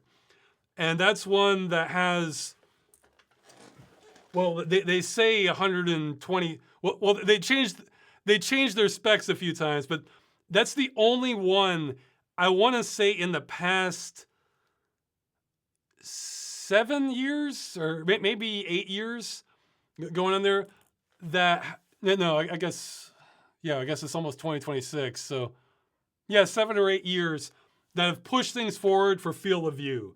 Because before that, I had the Samsung Odyssey Plus, and I liked it, but I just wanted more. I wanted a resolution bump, but for stuff in the distance and for field of view, I just wanted more field of view because I feel like that's what's that's what just immerses me more. And they're the only ones pushing that forward. It also has it has a very high pixel count, like 3840 by 38. Yeah, 3840 by 3840 for the panels per panel. But it also, the thing is, it goes even higher than that because this is for every VR headset. What the actual pixel count is on the panel, they usually render it at higher because there's distortion that's done in order for it to kind of look correct to your eyes. And in order to not lose detail from that distortion, the way it has to render, internally the computer has to render the image at an even higher resolution before it's scaled down with the distortion. Otherwise, you see the gaps, or you see the degradation. So that's why if like you go into Steam VR, it shows like 100% and the resolution's higher than what your panel does. That's why. So this freaking maniac of a device, if you wanted to do native resolution, let's see, I believe, yeah, native resolution with no distortion, the way they define it. Let's see, Crystal Super. I want to give the number here. I think I remember what it is. Yeah, okay.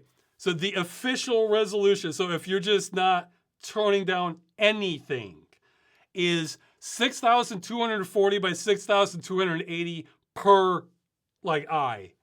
So that's a lot of pixels. That's a whole lot of pixels. In fact, if somebody wants to, I could do it, but not on the fly. If somebody wants to do the math, you could figure out what the equivalent of that would be for like a 16 by 9 display. That volume of pixels.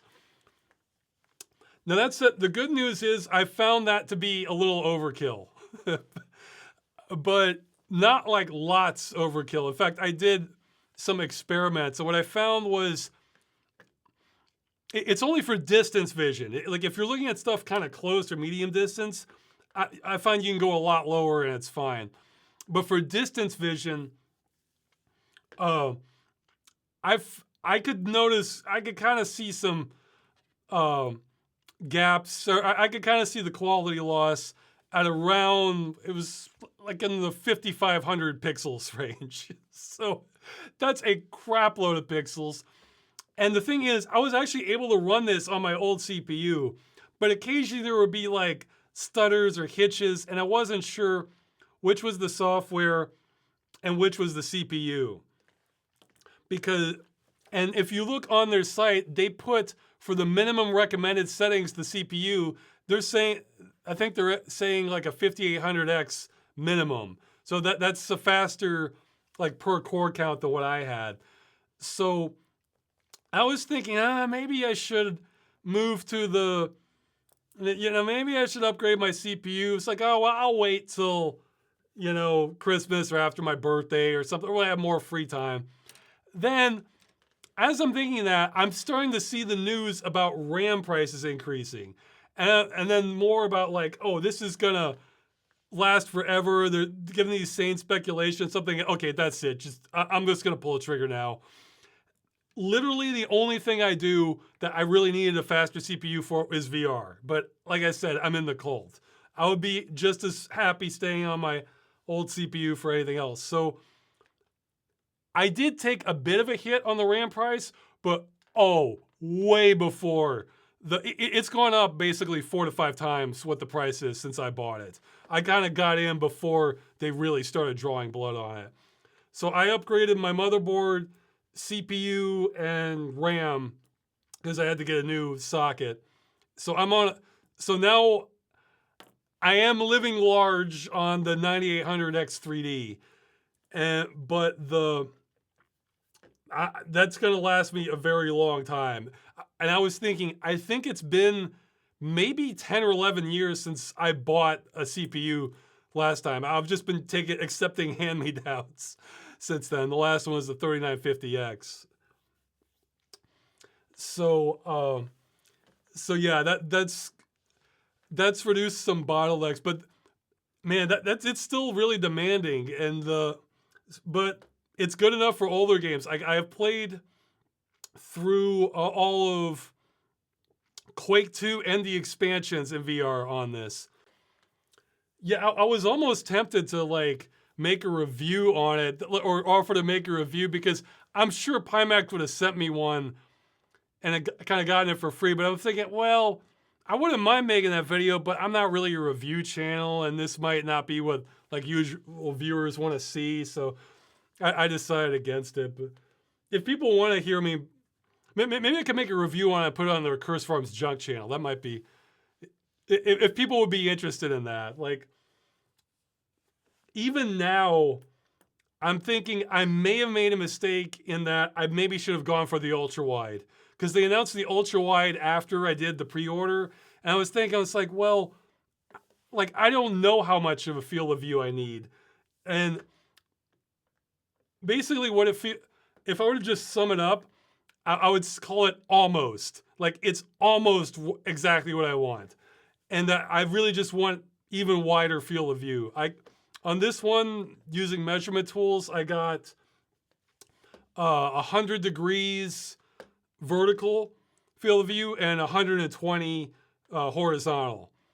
And the ultra-wide version gets you even more, but it comes at the cost of binocular overlap. I have no idea if I'm going to care about that or not. Like maybe that'll drive me crazy, or maybe that's what I should have gotten the whole time. So I don't know. So that's what kind of forced my hand on getting a faster CPU, because man, the price of RAM has risen so much that if I were to buy the same RAM, that would have that would more than pay for the cost of like everything else, the motherboard, the CPU, and the memory. We have dark times ahead. And I swear I'm not saying this to like rub this in for people. Like they asked, so that's what but yeah, in fact, to further prove the point, not that this is that hard for me, I think for the foreseeable future on Game Dungeon, until RAM prices get better, I think I'll only cover games that you could easily run on a very cheap system. Like, so if you had a system from 20 years ago, no problem. Like, so if you have to go down to a system with DDR3 RAM, or these will be games you would not be feeling the hit from. So, yeah, it's. Oh yeah, and even then, I had some. I wasn't planning to because I thought it would be a hassle to test. It ended up not. It took some time, but it wasn't that bad. Um, the what? The 9800X3D. I have a pretty good cooler. Like I bought like a big one with like 2 fans on it like years back, and since the spec, since the size, since the sizes are the same, I can keep on using it. And on air cooling, this is one of the better ones, like a Nock 201. Like this thing gets so hot. Like when it like spikes up. Like I think I saw like there's the CPU temperature, and then there's the CPU package temperature. Yeah, let's see. I think I took some notes on this. Yeah, let's see. What's the highest I got? Yeah, okay. So like the most. Yeah. Okay, so I think the highest temperature the package got. Okay, so I think the CPU, the most demanding thing I was able to do to get the temperature to like really rise when testing it was there's this program called Y Cruncher. It's like meant this like a stress test. Boy, that if you want to up the temperatures on your CPU, that does it more than anything else I've seen. It's not necessarily the best for stability testing, but for just temperatures, yeah. Um, I saw the package temperature go to 95 degrees Celsius, and the CPU, I think, okay, I think it's like 85 maybe. I'm thinking that is way too high. I don't like it. I don't want it doing that. So that kind of forced my hand to. I'm undervolting this thing now, and the thing about undervolting a CPU is, if you were unlucky, that could like kind of screw up your data. Maybe if you. So I made like a disk image beforehand, and then I did some experimenting and tried to do some stability testing. That brought the temperatures down way, like I'd say 10 to 20 degrees Celsius. Like I think I found the stable undervolt at around stable, I think around 20 millivolts. Like I tried 25, and it's funny because I tried all these tests, and everything seemed stable. Then I ran one ADA 64, and I just let it running while I was out exercising. I came back. It failed after 38 minutes. I'm thinking, oh man. But so dropping another 5 millivolts, I'll let it run overnight, and it was fine. So it's probably stable now. So yeah, undervolting is something that it's awesome if you have good luck with it, but it's just a hassle doing it to find out where the stability point is. But if you can do it, you get better speeds, lower temperatures, and probably longer longevity of your parts because you're using less voltage. Did you go into Flex with the new spec in a Twitch About Me section? No, I wasn't planning to. In fact, I feel like kind of self-conscious even talking about all this because I know prices are awful now, and I managed to grab it before they got really bad. So I don't like rubbing it in, but you know, I just thought I'd explain why I am gonna be. Well, even with VR, I'm only kind of doing like real old games. I haven't. Yeah, geez, like okay, I don't know if this is just me trying to run it at that resolution, but uh, that resolution that's the problem for a game that old, or if it's just that it had some inefficiencies. But one of the games I got running on it in full VR was Doom 3 BFG edition, which what with the mod, oh, what's it called? It's like Repossessed mod. Yeah, listen, that mod Repossessed, that's pretty much red carpet treatment for VR in a game. Like you, you could id's I think id left money on the table not talking to the designer and selling that officially because it's that high quality. Like you wouldn't expect better from like an official VR release. And that one, I had to drop the resolution to hit 90 frames a second on it in the headset. So it's like, man, that's gonna be rough if 2004 is the cutoff point. Somebody's saying, "What's your GPU?" I have the 38, the GeForce 3080.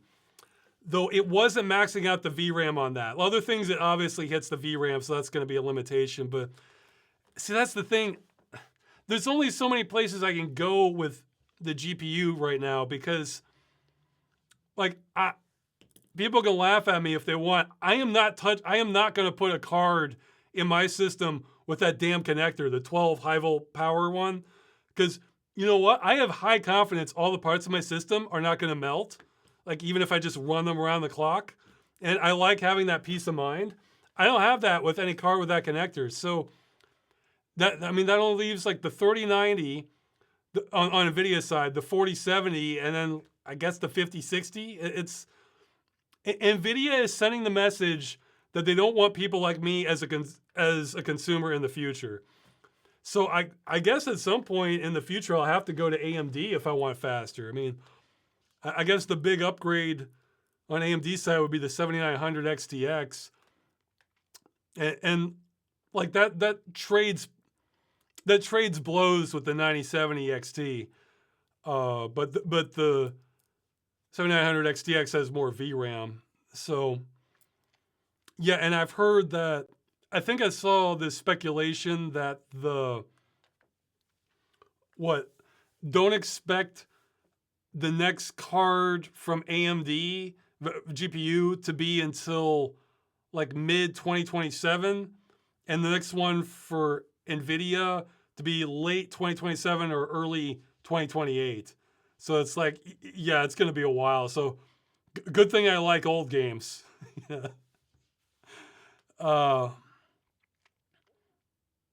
But yeah, it's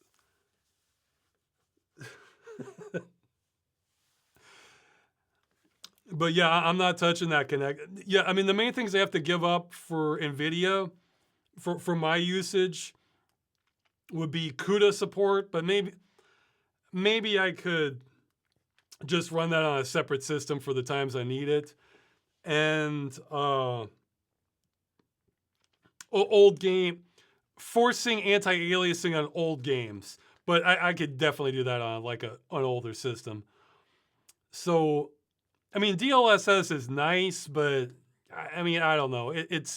I haven't played enough games where like that was like a make or break thing for me that I couldn't just wait. And yeah, especially with frame generation now. Like if I have to, like I guess let's say you have a game you can't run at full speed on full resolution. I think I might be leaning towards, if I have to choose, running the game at full resolution, then using frame generation from lossless scaling to make up the difference. Like I still see the artifacts and stuff, but I think I like how that looks better than running it at full, using no frame generation, but then upscaling it. And it's like, I don't know. Well, I mean, high quality DLSS and FSR look good, but the game has to support that. So, whereas you can run the frame generation on anything. Frame generation has problems. I mean, with some things, like for some patterns, like texture patterns or stripes, you know. Does this mean we get to get Freeman's Mind in 4K? It's like, well, I don't know. Is that really what people want? Oh man, no. That for Source, it's not the processing that's the limit. It's for how I record it. It's the storage. Like I would need like a big SSD for that. So yeah, I mean, I still have a terabyte SSD that I'm using. I think actually 4 terabyte SSDs do exist now, but I don't know. I think I'd rather just not deal with that and just keep it 1080. Me doing 1080 is kind of more laziness on my part for the videos, but I mean, it would add to the time. I don't think it would greatly add to the time, but I figure I'm slow enough as it is that I just want to get more videos out. But no, it's something I've thought about. The movie I was thinking will easily be 4K if not higher, and I was thinking if I can do it without too much drama, and I think I will be able to. I intend to make the movie for 16:9 format because that's what most people have, so might as well target that. But I figure I could probably very easily make it also 21:9 if people want that, and if I just want to go nuts, yeah, and make it 32:9, and if I want to go really nuts, was it 48:9 triple screen monitor? So like I would have a message at the start saying the movie is intended for 16:9. You know, so you don't have to feel like you're missing out. But if people did just want to see everything and like a triple screen monitor, like why not? It would just be a bunch of rendering, and then that would be it. I could upload it, and so I may do that. I mean, it could be there won't be much on the side because it's not like for making civil protection. It's not like I'm doing aggressive occlusion culling or anything like that because I didn't have to worry about the speed. I just had to have it look right. So I wasn't really doing lots of tricks like off screen or something like that. So if I'm just, so you might just see like an NPC just standing around with an idle animation or something, but because with games, they have frame rate's a lot more important. So they are doing all these tricks sometimes on the sides, but I wouldn't, it doesn't need to, when making a movie, it doesn't need to run fast. It just needs to look good for that shot. So, and then it doesn't have to render in real time. So, yeah, so the movie itself, I figure why not? Since it's easy, I might, so yeah, you could have this on ultra wide, super ultra wide, and triple screen. And at 4K resolution, 4K equivalent vertical resolution for all of them. So,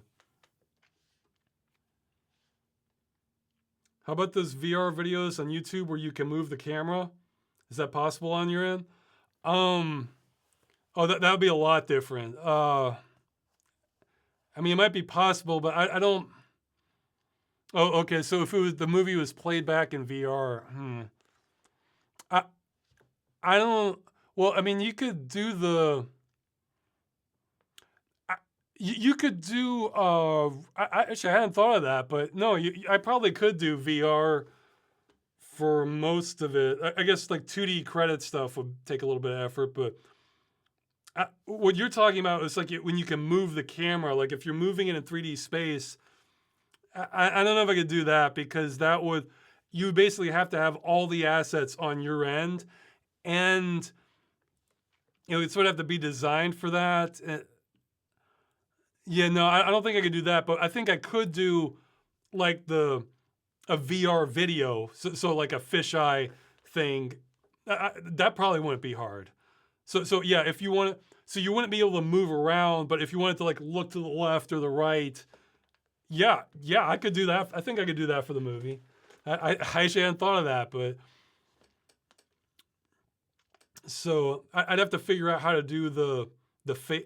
Yeah, I was gonna say the other reason that, because if you can move around with it, it's kind of like having the game itself. And the thing is, when making a movie, that's not, it doesn't play in this.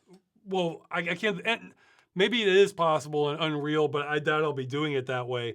It's not gonna play from like beginning to end. It's like I'm gonna like have scenes, record that, then put that together in editing, or something like that. So, no, you're right.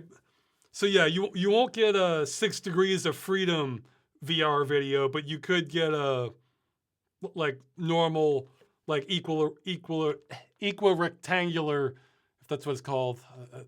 video of it where you kind of look around your, 360 view, that sort of thing. I think, but again, I'm not going to prioritize that though. I'm just going to prioritize normal screen 16:9. So if some cuts don't look so good, I'll warn people at the beginning, but I figure if people want to monkey around with it, why not? Since I think literally all it would mean, well, okay, credits in 3D space would be kind of tricky.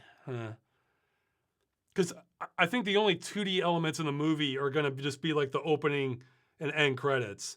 And that's the part I'm not sure how to do in 3D space.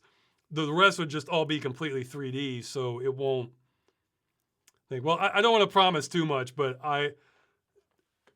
that certainly seems possible, But it'll be, my focus will be 16:9, get that looking just right, and then everything else will just be kind of like a cheap afterthought, but still functional,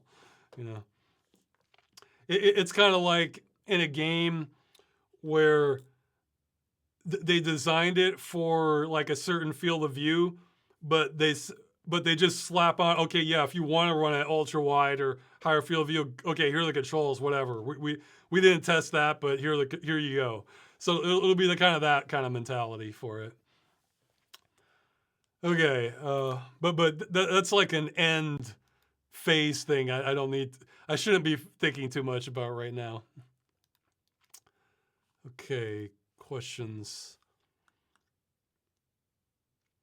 Okay, well, I should start getting pickier because I'm trying my best to resist, but we'll see what happens over the holidays. In the still life video, you mentioned Oreo carrot cake cookies. Have you tried them and did you like them? I actually forgot those existed. No, I guess I never tried them. I probably would like them, but again, ever since that report that pretty much all brands of chocolate had some degree of lead or cadmium in them, I have just kind of sworn off all chocolate. I think Oreos have, what, cocoa in the main cookie, I think. And actually, I don't know if it's all brands, but I've read since then that cinnamon can actually, some sources can have lead in it, so I should probably stop having cinnamon also, which then goes into carrot cake. Or maybe I just need to research the brands on that. Yeah, someone says they had no idea about the chocolate lead. Here, I'll maybe get a link. It was like even in fancy brands, I think. Yeah, here you go. Here's the link. I'll put it in the chat. And I'll put it in the description for YouTube.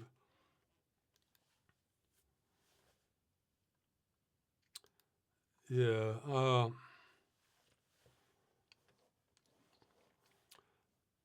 Let's see. But yeah, again, I like sweets, but sweets are one of those things where literally my life is better in every aspect being off sweets, except that I find I want sweets a lot more. Like this. My focus is better.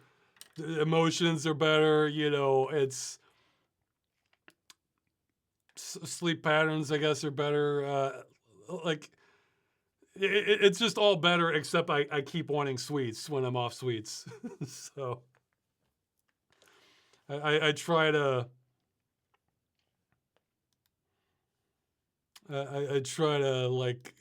take like an out of sight, out of mind approach when I can, but I don't always make it.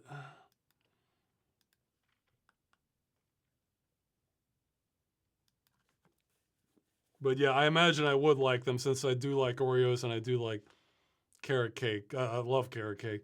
Although with Oreos, the filling also has always been like a little too sweet to me. So, have you ever played Star Crusader? No, I haven't. Though I know it certainly has a cult following. Yeah, like, let's see. Am I mixing? I want to make sure There's a few older space games I'm mixing up, like Alpha Centauri and okay. So Star Crusader's more of like a actual spaceflight one. Yeah, that's the thing. I love like alien civilizations and space exploration as a theme, but I'm kind of a crappy pilot, and I'm 4X games tend to have a high learning curve that always makes me kind of push it the back of the line for me. So I need to. I wouldn't say it's like love hate. It's more like I like the theme, but it's always like a perpetual second for me that like, oh well, I could play this, or I could play this platformer and just get into it right immediately, or this RPG that's, I understand the mechanics pretty quickly, or so it's one of those things I plan to get to eventually, but I think they're not good picks when I have limited free time. So.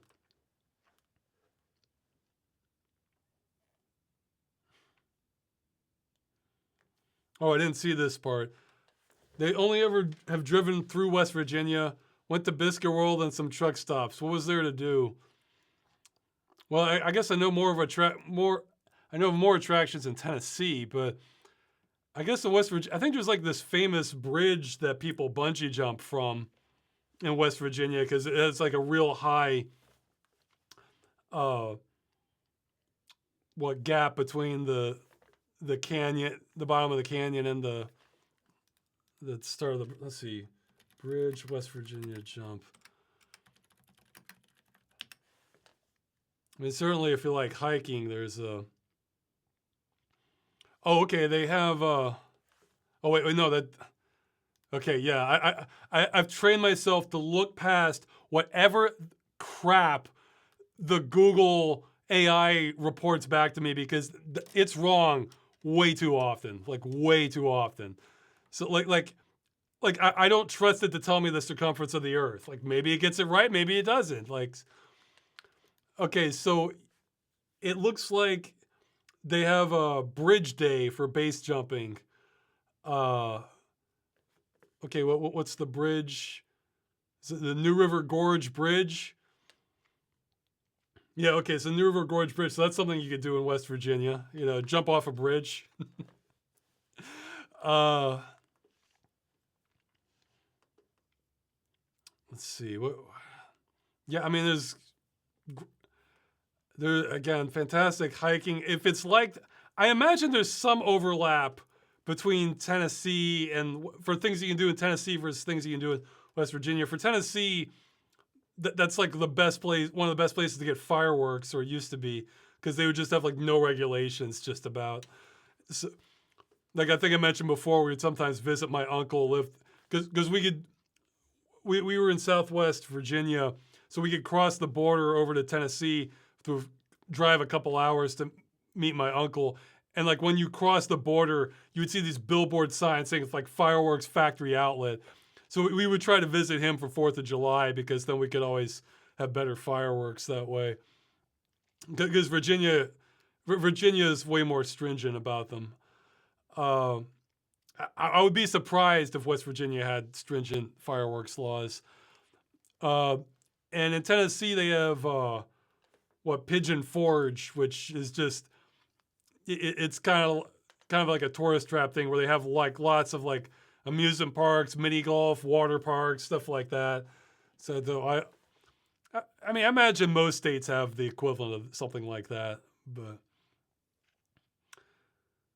so yeah, for West Virginia, I haven't spent a lot of time in West Virginia. I've driven through it also several times, and I guess I've done hikes there with my family, but those are the main things I'm thinking of. I mean, it's incredibly scenic, parts of it. Lots of great mountainous, forest area. So some of my famous. That's one thing I do miss about living in Poland. I mean, maybe I have to go to the south for that. It's just forested mountains all over the place. I definitely appreciate that. Okay.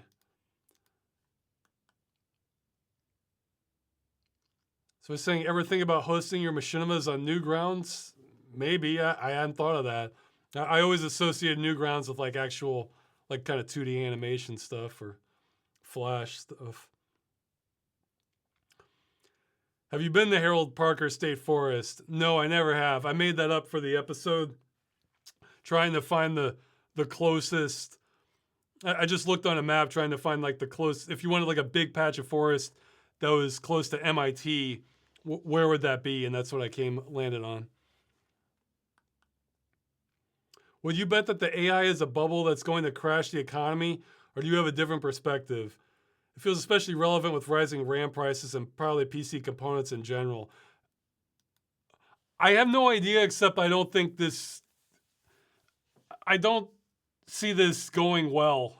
Like that's kind of like, so maybe it's like a gradual crash, or maybe it's like, a Black Tuesday? Was that the 1929 one? So I don't know what it was. Black Thursday. Okay. No. Okay. Okay. The internet can't decide. I remembered Black Tuesday, but I don't know. Well, okay, put it like this. Here's what we can start with. That claim about Google. Okay, so right now data centers are springing up everywhere, and it's already causing like a real drain on like local resources, just for like water, electricity, and that. And Google is saying, yeah, we need to double everything we're doing right now every 6 months. Okay, so we can start from, this is how logic works. We can assume that is completely delusional and that is impossible. Okay, so so you go from there and figure out, okay, so when does this hit a wall? And I guess, what does that look like?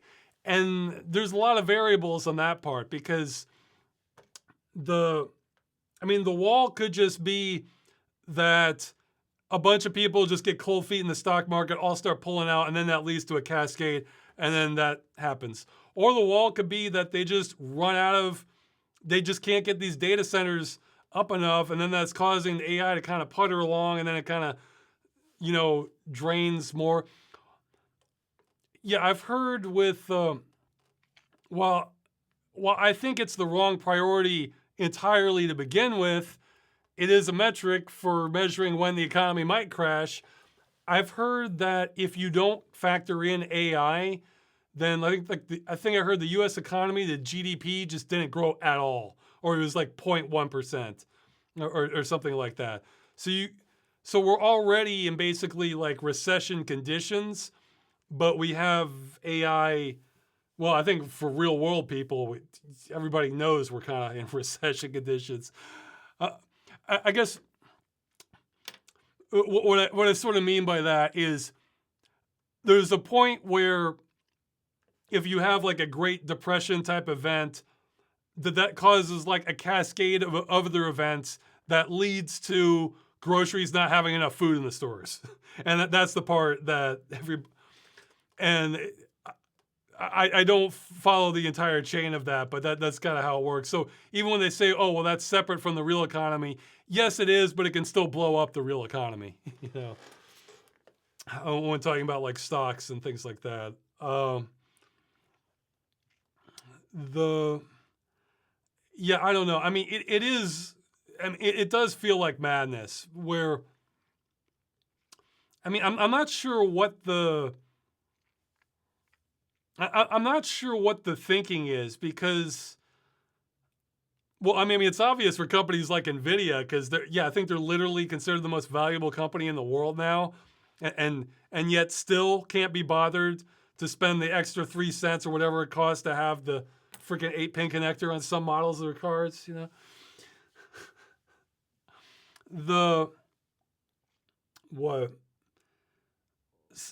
I lost my train of thought. So yeah, it makes sense because they just want to keep selling product. But I'm thinking for companies like Google or Meta, or where I mean, I guess it's just the chasing the short-term highs, and that's the entire business model. I don't know. I guess that's the only thing I can think of. Oh yeah, Microsoft. That's boy, yeah, that's leading to interesting aspect. I'm keeping my fingers crossed that Microsoft screws up Windows so much that like it really does start leading to like more widespread adoption of Linux, because man, Microsoft is doing their part. So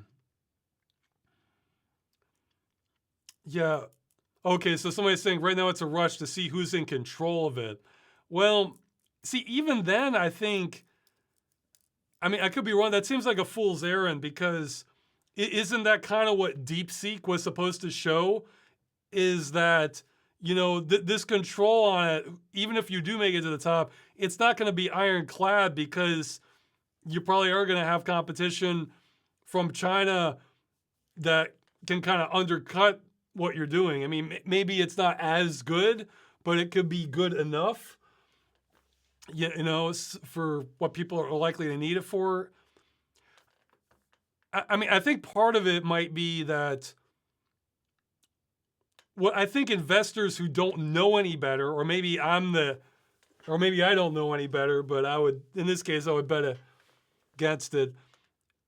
What does make sense that would justify all this mania, but again, I think it's kind of a fairy tale, is that this is going to replace like all jobs, and then you won't even need to have employees. You can just buy the AI, and then you'll save like 90% of your operational cost and everything. So I can understand where that's a very attractive story to investors, but I don't think it's, I think we're kind of seeing it's not there, and I don't think it's going to be there for a lot of things unless you're looking at quality loss. So, I mean, the metric I always use is, I mean, it's dumb, but that McDonald's tried to replace their ordering system with AI, and it wasn't good enough for that.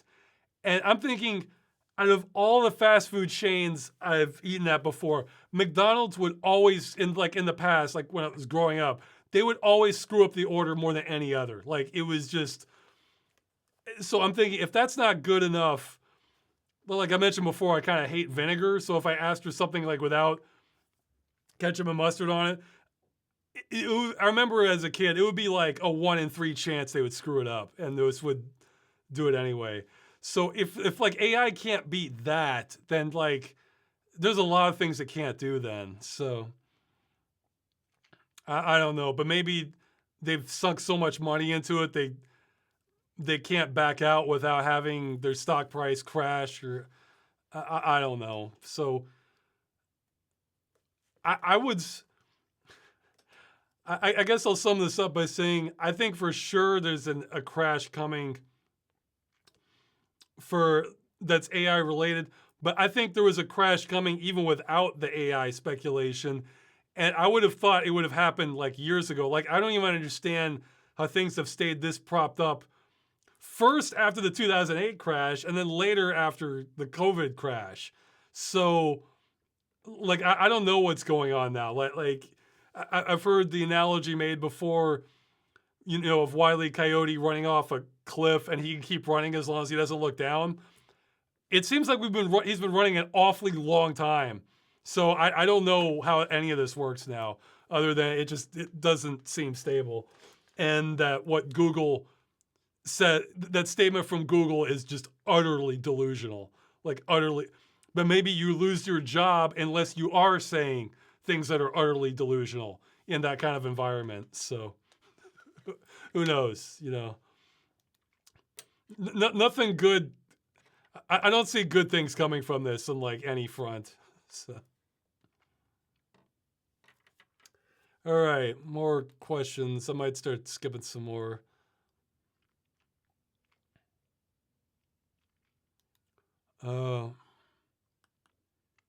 Besides your own channel, which YouTubers are your favorite? I'm so far behind on watching other YouTubers.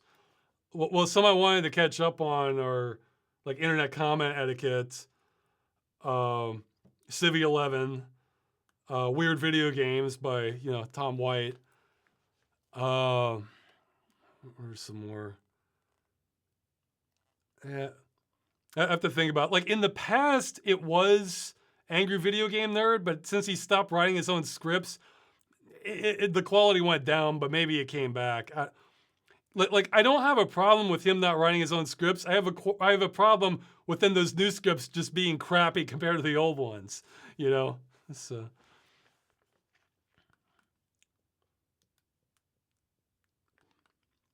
Actually, for that matter, Angry Joe, I'm like years behind on. He would have entertaining reviews.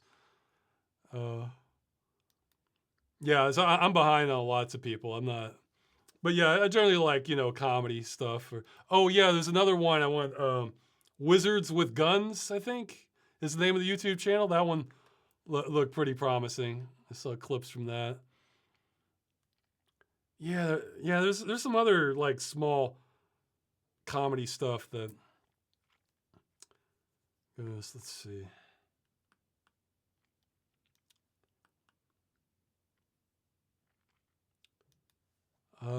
Let's see. In your crew review, you mentioned that it's hard to compare it to other similar games because it excels greatly in a specific area while being mediocre to bad in the rest. Yeah, more mediocre. I don't remember being like too bad, but are there any other games you like with this kind of situation with the uniqueness or depth outweigh its flaws? Uh well, not to that degree, but it's more like I can think of others where they do one thing like really well, and then the rest is just all right. Like like I kind of feel that way both about Supreme Commander and Dungeon Siege, where it's like the core gameplay is really good, but then the rest is just like all kind of like, yeah, pretty good. It's not, doesn't blow me away in the other areas, but then the gameplay really sells. What are some other ones that are like the game's mediocre except for one element where it's amazing? Really, I kind of felt that way about Team Fortress Classic, where all the production value is just kind of okay, but then like just the gameplay and just the nonstop carnage from it was just fantastic. Geez, maybe. Well, Serious Sam's much more of a mixed bag. Serious Sam's just like all over the place, but the highs are so incredibly high. Uh, let's see, what are some other ones that are. I don't know. I'd have to think more about it, but.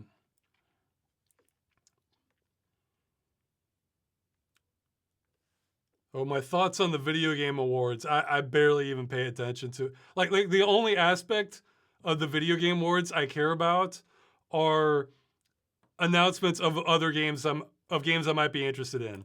So either ones I missed or new ones. Like that's it. I don't care about the rest. They can award whatever. In fact, I did. Or do you like the more Wild West of awards where any number of games can claim?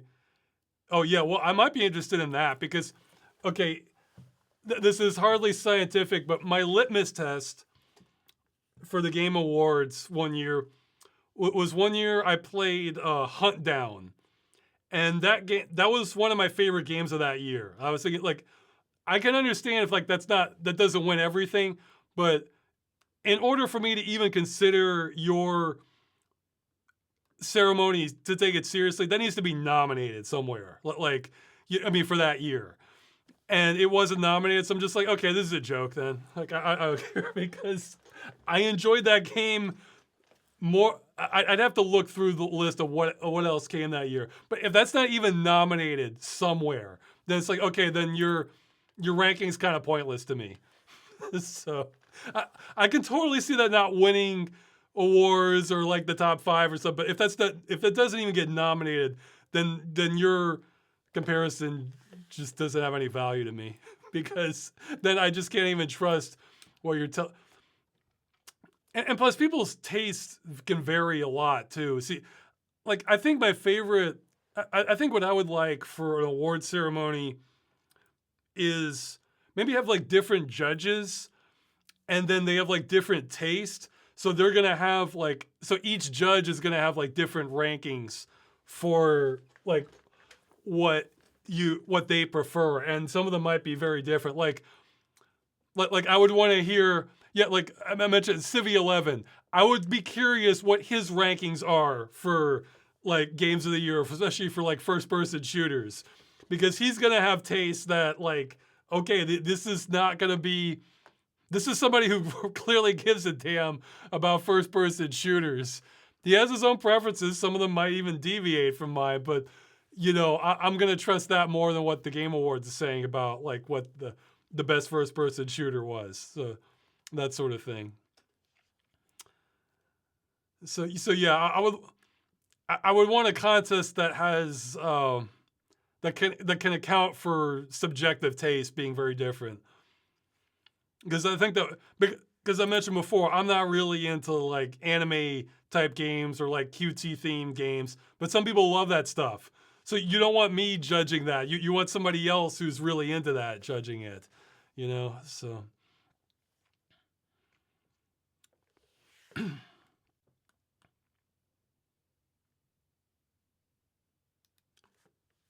okay, some of these have answered.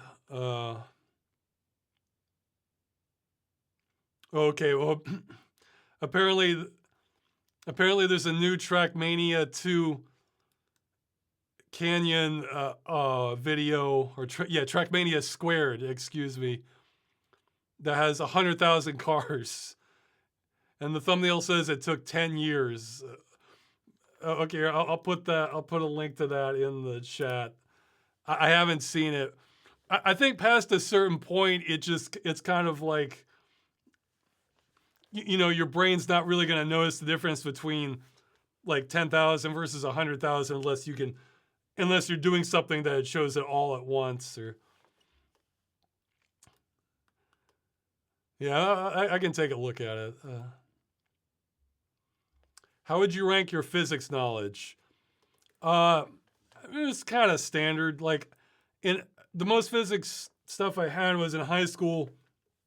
I had AP physics, and the first half of it was mechanical physics, and I got decent grades on that. And then, but the second half was electromagnetism, and I was always like kind of one step behind on that. I remember kind of struggling with it. So I'm not top tier at all. I'm just that's just acting for Freeman's mind.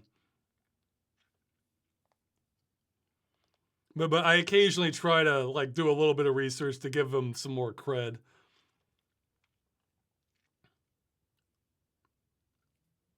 What do you think is the reason why big companies are so obsessed with making humanoid robots?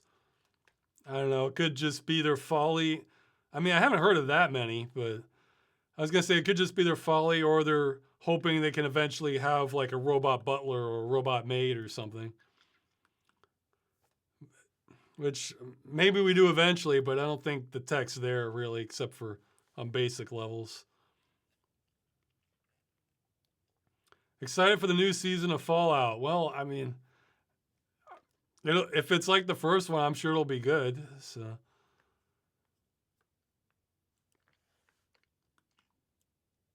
Okay, I'm skipping some more questions.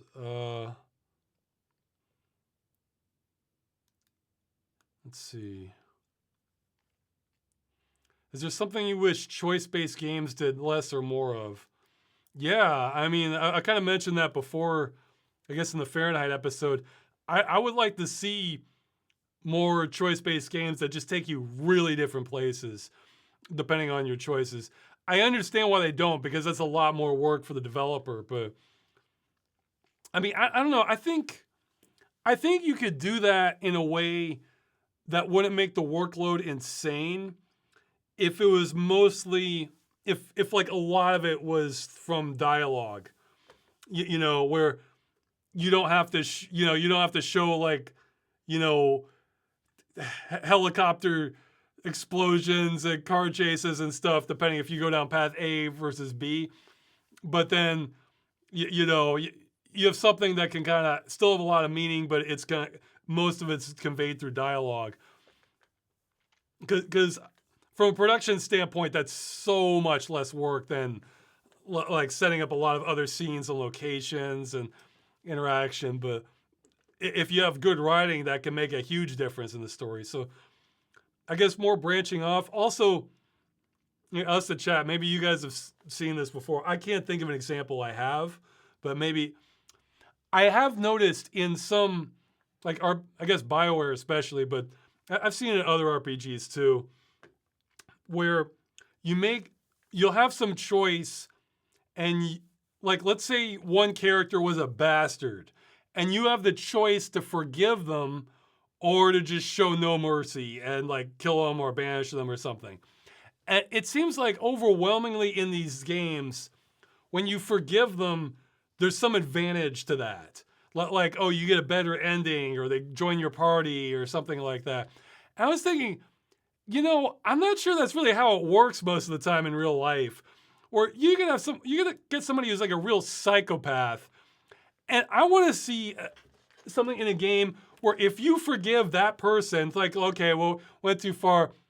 It just comes back at you again and again, and gets worse. And like, maybe it makes it so that like they really screw you later if you show mercy to, like, not showing mercy to somebody who just was like hot-headed. I'm talking like real insidious bastards. And I would love to see that more, to kind of show the lesson that, like, maybe showing mercy to the guy who is really obviously just hell on earth for us, that maybe that's not worth it. I would like to see that more in games. Okay, so somebody's saying there was one like that in GTA 4. Yeah, I don't remember that one exactly. Yeah, but I haven't seen that nearly enough. I would like that to be like a trope that, like, forgiving the absolute bastard is a bad move for your, like, it's either gonna make the game harder, or it's gonna like wreck your chances of a good ending, or just maybe it ends up killing another character. So you know, and like, yeah, and if you wanted to like add some ambiguity towards it, you could, like, there could be characters that are hot-headed that cause you problems, but then if you forgive them, that's different. Then they're, but I'm talking about like the ones that are like really kind of just like sociopaths or something. So.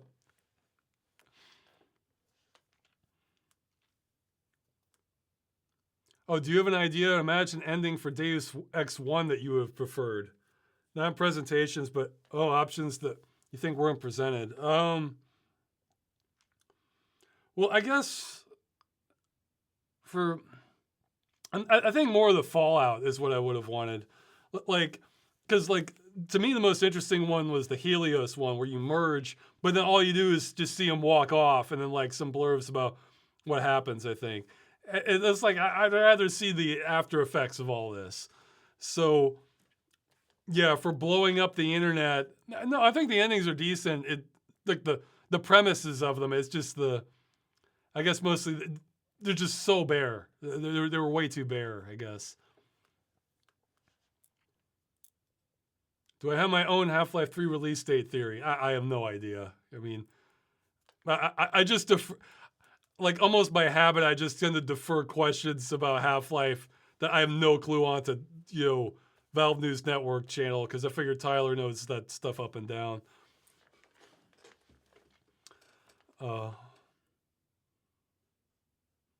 And if he's wrong on something, I doubt I would be any closer. So.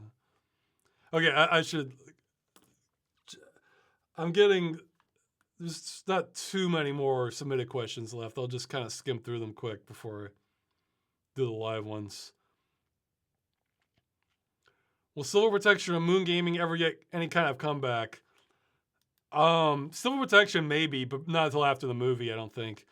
Moon Gaming probably not, unless there's like a big demand for it. So, and I don't think there is. I think there are people who are better at that sort of thing than I am.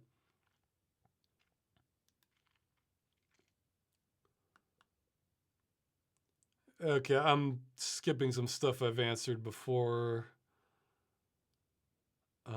Let's see. several questions I answered either this chat or previously.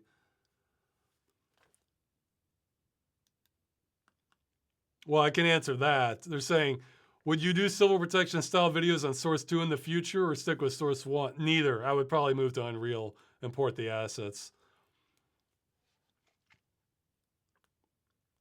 Oh, yeah. What is your opinion on new games being made for older discontinued platforms like Super Nintendo and Commodore 64? Would you be interested in playing any of them? And what would you think about them printing these new games on their platform's physical media? Is it a waste of time or rather neat? Yeah, I'd be willing to play them if they look compelling. I mean, for me, it's probably going to be about the gameplay and the aesthetics. I mean, I guess it could be writing, but I don't know. I guess with writing and stories, I do appreciate having voice acting, and neither of those platforms were known for their voice acting. I mean, what the most we got was the last Metroid is in captivity. The galaxy is at peace, and that's about it. you know, but if it was more like a platformer or something like that, yeah, sure, I would play that. For the physical media, I guess I mean it wouldn't do much for me. I guess they'd have to know their audience. Like I think that's the sort of thing where if you could check your demographics, there might be diehards that would buy the physical media because they're heavy into physical collections. So maybe have like a limited run of physical media, and if you sell out, then maybe you'll have more or something like that. But although I'm thinking mostly of Super Nintendo cartridges. For Commodore, I'd say no. Don't, for floppy disk or like tape drives, no, forget it. Just don't. Save everyone a headache. Like floppy disk can die and stay buried as far as I'm concerned. At least with cartridges, you can have a very long longevity on those things. So but floppy disk, forget it. It's just pure kind of spectacle, I guess, at that point. Just trying to go with the retro appearance of things, but floppy disk are totally not worth it. But yeah, no, look, if there was a new Super Nintendo game or Commodore 64 game that came out, people are saying, "Oh, it's great." Yeah, I'd play it. But I wouldn't necessarily cut it slack compared to modern games, except for like the format of the medium. I mean, knowing the limitations of the medium, so like 4x3 and the sound chip and that sort of thing. So, but I mean, there can be plenty of good stuff on that. So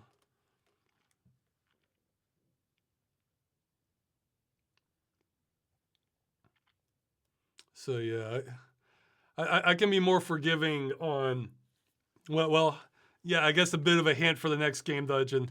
I can be a little more forgiving on games that have dated design choices because I know that people didn't know better at the time, or everybody was experimenting. Whereas I wouldn't be a fan of it if the same game was made today. But okay. What is your view on how AI has vastly advanced, where game companies are now trying to use AI like so and go? I think they might have missed some words there. As far as to have AI even design game mechanics, character creation, sound design, and even create quests. Okay, this is written a little awkwardly. Create quests like in the game where winds meet. Did this person use an AI to write this? Like, okay, I get their question though. It's gotten to the point where game companies were laying off hundreds of talented developers, artists, and even the people who designed the AI. Has AI become trustworthy enough to replace humans in creating games? For shovelware, it might. I mean, I mean, the quality loss is going to be apparent in many areas. I mean, I can't think of much where it's like you're going to get the same quality from AI. It becomes more of a question of the studio. Is this an acceptable quality loss for them that they still feel like they can shovel product out and that people will buy it without having to have the people make something better? Um, as for my views on it, I feel like it might be controversial. I'm okay with it if I can't tell it's AI. But you're talking about stuff like character design. To me, if you're having an AI design the character, to me that says like, okay, the character design doesn't matter. This is just a shooter. We just need some guy in a mohawk, whatever. Let's go. You know, and for some games that works. I can't think of like the deep characterization of the guys from Contra. You know, like they're just some soldiers there to shoot stuff. So for all I know, maybe that was added later, but you know. But the thing is, I think what people don't, well, one, people don't like, well, there's three things people don't like. One is a lot of the AIs are based on basically widespread copyright violation, and just basically their use, you can make an argument, should be unlawful, and this is kind of showing that there's like a recklessness for the rule of law. And I feel like, see, my view on that is almost like, okay, we can do that, but then we need to abolish copyright. It's like, okay, if that's what we're actually doing, then you need then let's not have this like, you know, rules for thee, but not for me, that kind of thing, you know, which that would be an enormous change that should be thought out. But you know, if pretty much most, I think many AI companies, if they actually had to obey the law and be held to the same penalties the way the rest of us are, then they just would be out of business tomorrow. So there's that element of it. There's the, I don't mean this in a derogatory way, I mean it like more literally. There's the Luddite aspect of it where, you know, you have a lot of artists that are kind of losing their jobs to this and they don't like that. And I can understand that. Uh, I feel, well, my mind drifts towards this shouldn't just be an artist thing. Like everybody should be able to meet their basic needs, and then just let things go wild with technology, so that we have like a kind of a ground floor of like safety for people. They can still get by, and then we just, whatever comes from that comes from it, but people are still basically okay. But then we can go kind of nuts because I'm trying to think of a better example than like horses to cars, because cars have cause a different kind of problem. But like I guess like let's say assembly line manufacturing compared to everything being a cottage industry. I mean, do you like? I think I'd rather have a fork that costs, you know, 15 cents to manufacture and it's good quality, high quality, versus paying, you know, 20 times that price for an artisan fork because that's my only option. You know, so there's some things like the Industrial Revolution. Yeah, we're glad we did have the mass production elements of it, but it's there are downsides too. But the thing is, if the people losing their jobs can still put food on the table and still have a roof over their heads, and they just have to figure out what they want to be doing with their lives, well, that's so much better place than you're out of work and you have a month or two before you go homeless. Like, it's just night and day in my mind. So that way we could still kind of get the benefits of it without having to get like the full hit punch of the drawbacks. And the third reason people don't like AI is because it really can be inferior. Like, you know, I cannot think of much AI art where the AI is going to do a better job than a professional artist. The thing is, a lot of people can't afford the professional artist, or it takes way longer. So they accept the cheap knockoff that I still think can have like a creepy, uncanny valley effect instead. So I guess for that third element, what I care about is if I can't tell this is AI and like, oh, I never would have guessed it, then fine, that's good enough. But if I can obviously see like, this feels off, this isn't a good story, that texture has that creepy look I don't like, or this music, it's not, well, then AI is obviously not doing a good enough job.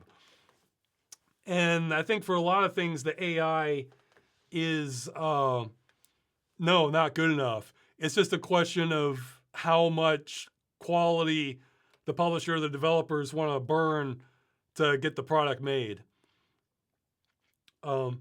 Yeah, here, I'll give you, hey, to give you guys a real world example of this, I'll give you a preview of what should be coming in the GUI episode. I said I'm working on the skin, like basically porting and adapting a skin for Windows and window blinds to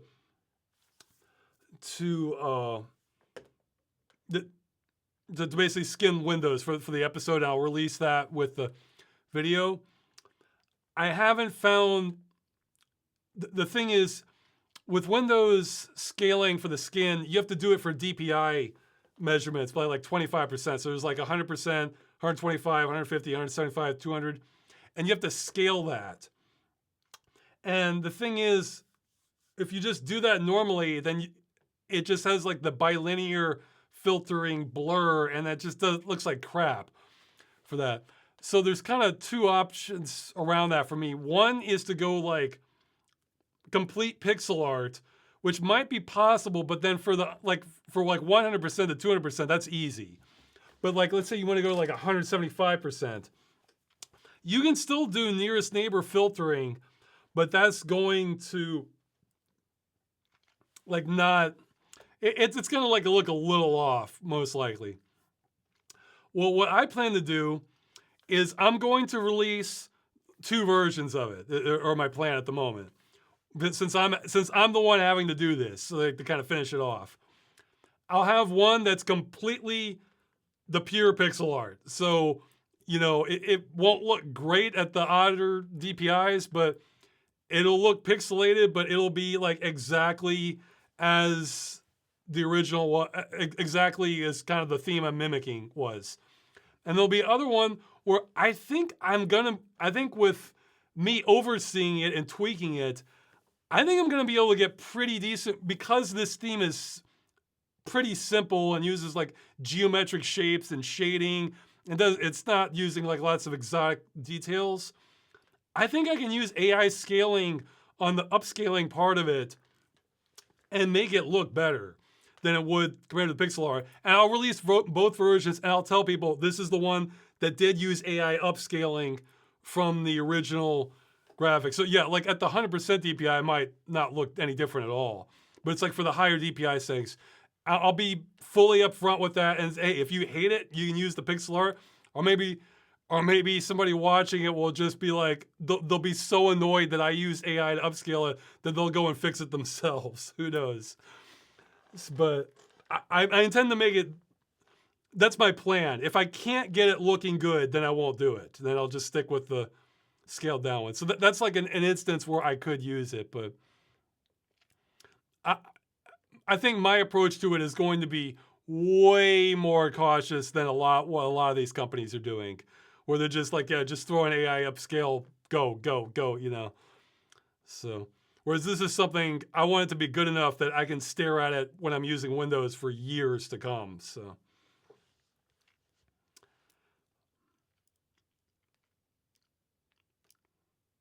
Oh, somebody's saying the real issue with AI is that it isn't actually intelligent. Yeah, it's well, I've heard the better analogy is it's, you know, autocomplete on steroids. So.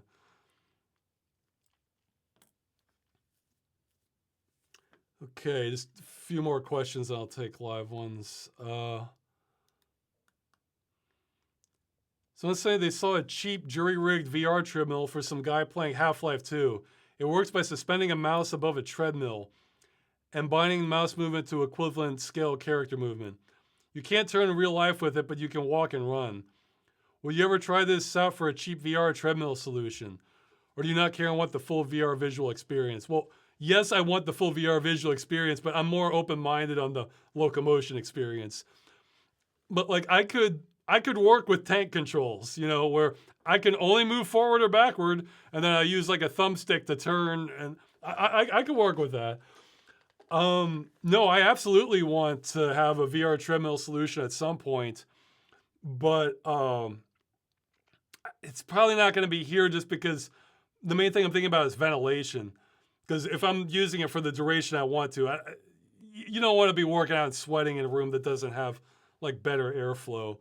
I mean, this one's okay, but it's not like exercise levels, you know. So I might have to move before that can happen. But no, that's an interesting idea. I hadn't that hadn't occurred to me, but no, that well, I guess yeah, you can make that work. I guess with the treadmill, but I guess the thing with treadmills, if it's completely manual, you kind of have to put some more force into it to get it started. And if it's motorized, well, then you're just going to be like automatically moving, and you have to like start and stop it like a bunch of times, I would think, or just constantly in order for it to have more immersion. So it might still be worth it to do the actual custom VR treadmills, but no, that is a thought.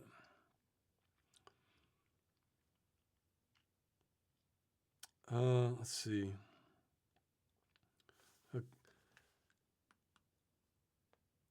Did you ever get into D&D CRPGs such as Baldur's Gate 1? I tried a little bit of it, but it was kind of a learning curve.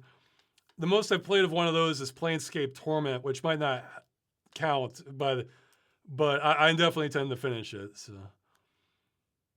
I know I keep saying that, but that's how it is for some games. You know, they're just not top of the line. They stay that way for a while, but I really am going to finish it at some point. Just wait till the mood strikes me. Have you ever checked out GTA 1 and 2? I've played some of 1. Yeah, I mentioned GTA London, yeah, like 1969 or something. I played some of 1. I didn't get that far. I'm actually not crazy about that top-down view of like exploring each direction. I tend to like, for some reason, I only like that for vertical shooters pretty much, or sometimes real-time strategy. I like isometric more if they're going to have like, I would love to see a mod converting GTA 1 and 2 to sort of ground camera view level like the later games. I think there's been some attempts on that, but I don't think there've been like 100%. Okay, I'm skipping some more.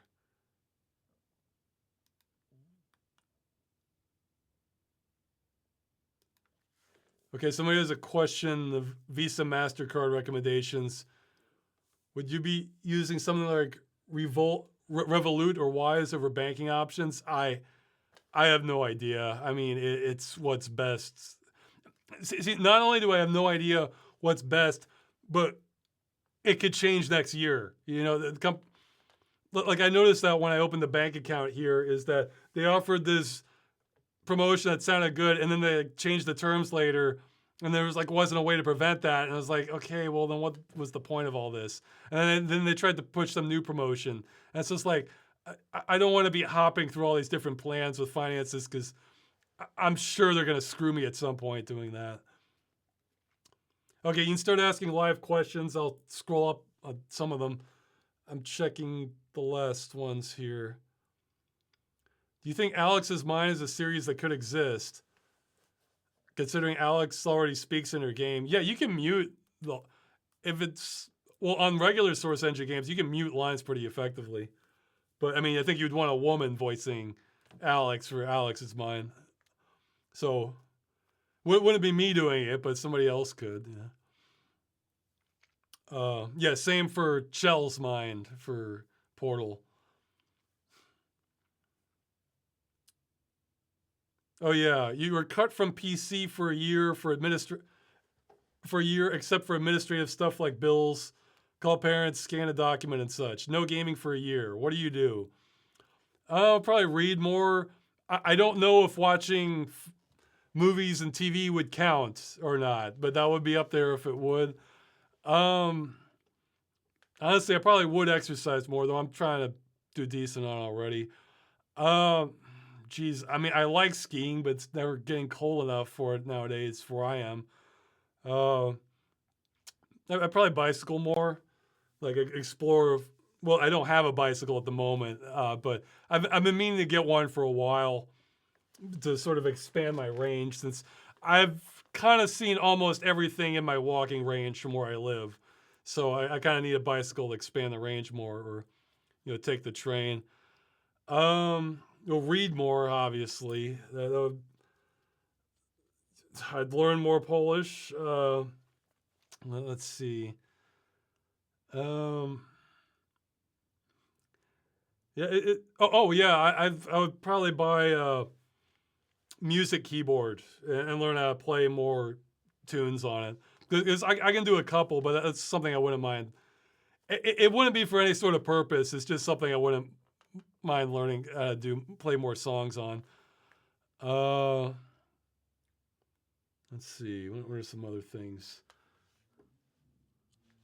Yeah, I'll probably catch up on a lot of reading. I mean, I do some now, but there's plenty of stuff I could pull ahead on. So.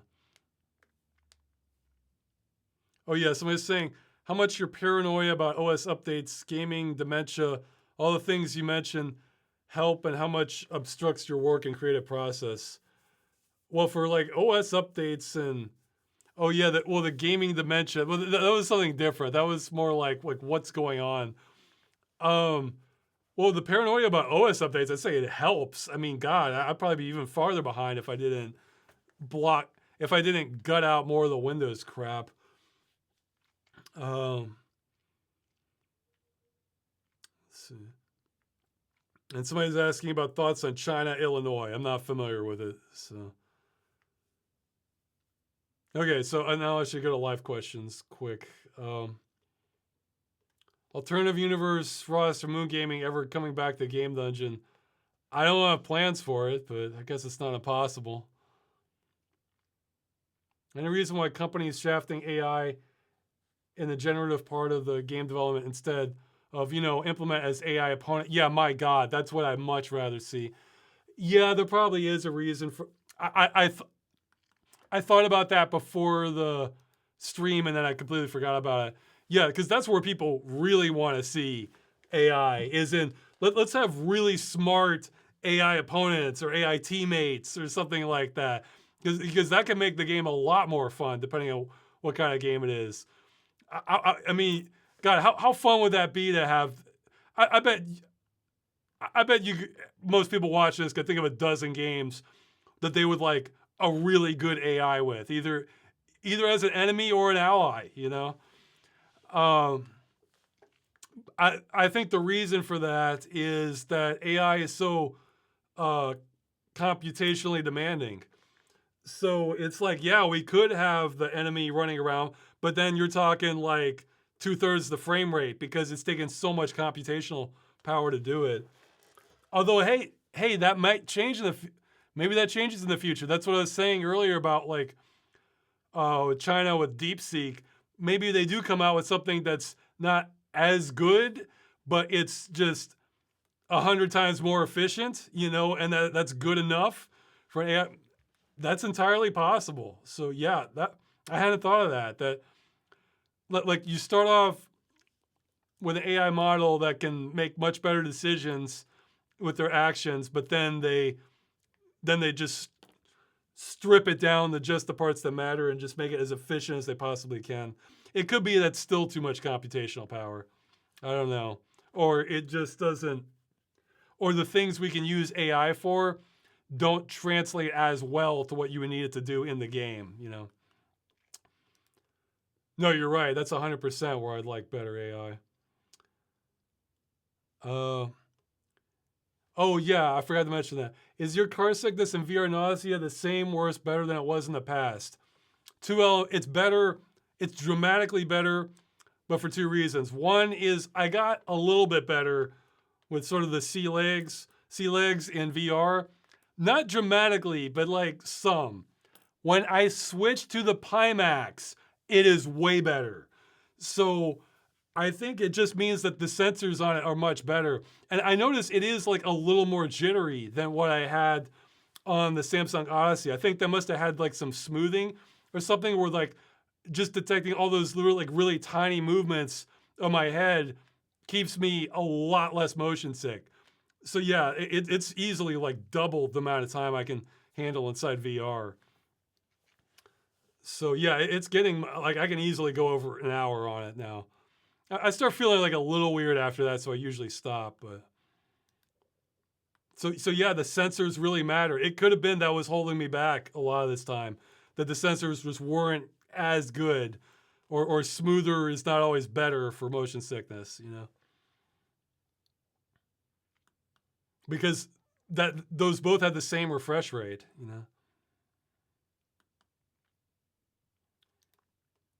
What's the last time you had a discussion, argument with someone who is so confident and wrong? Oh man, I don't know. I try to avoid discussions like that now. Unless so confident and wrong. There might have been one in the whole Stop Killing Games campaign, but it just kind of went through a blur. Okay, yeah. Let's see. Well, there's some stuff that I think you can't prove they're wrong. See, Stop Killing Games is a little different because there's some things that people are, there's like a 99% chance they're wrong on, but you can't prove it 100%. That's what a lot of, I think that's what some of the debates are. The only things you can say that people are just flat out wrong is when they just say it's just something it's not, like it's factually inaccurate. And those don't usually lead to like long drawn out debates because it's like, oh, okay, I thought it was something else. So, like, I don't know. Again, I've, especially as I've gotten older, like I've found that arguing with people on things where their minds are just made up, it's, unless there's like a real purpose to it, I just try to avoid it if I can, because it's like, well, what's the end of this? Even if I win the argument, just to, if the only, like if I'm just depending on them to do something, then that's different. But if it's just to win the argument, I don't care enough. Like, fine, go on. Go on being wrong. Whatever. That's a good question, but I feel like there must be something from like the past few years, but like an argument about them being, yeah, like they're clearly wrong. This isn't just like subjective opinion, or they're very almost certainly wrong. It's like objectively wrong. Man, I guess I'm not picking many fights with those kinds of people. I don't know. I'm sure it's happened, but I'm drawing a blank.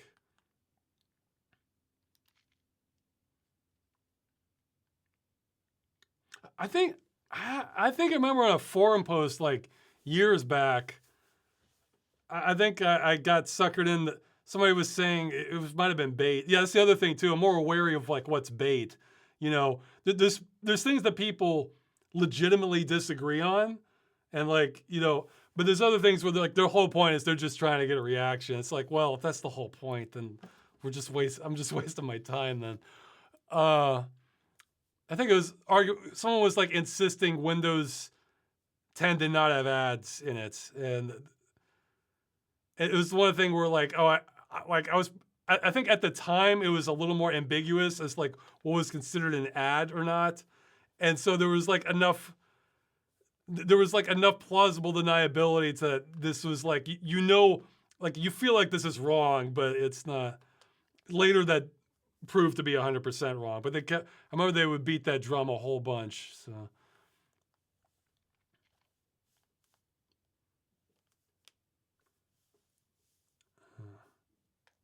Okay, who blocked me over? Oh, they blocked them over against them, making the statement that GTA San Andreas is the third GTA game.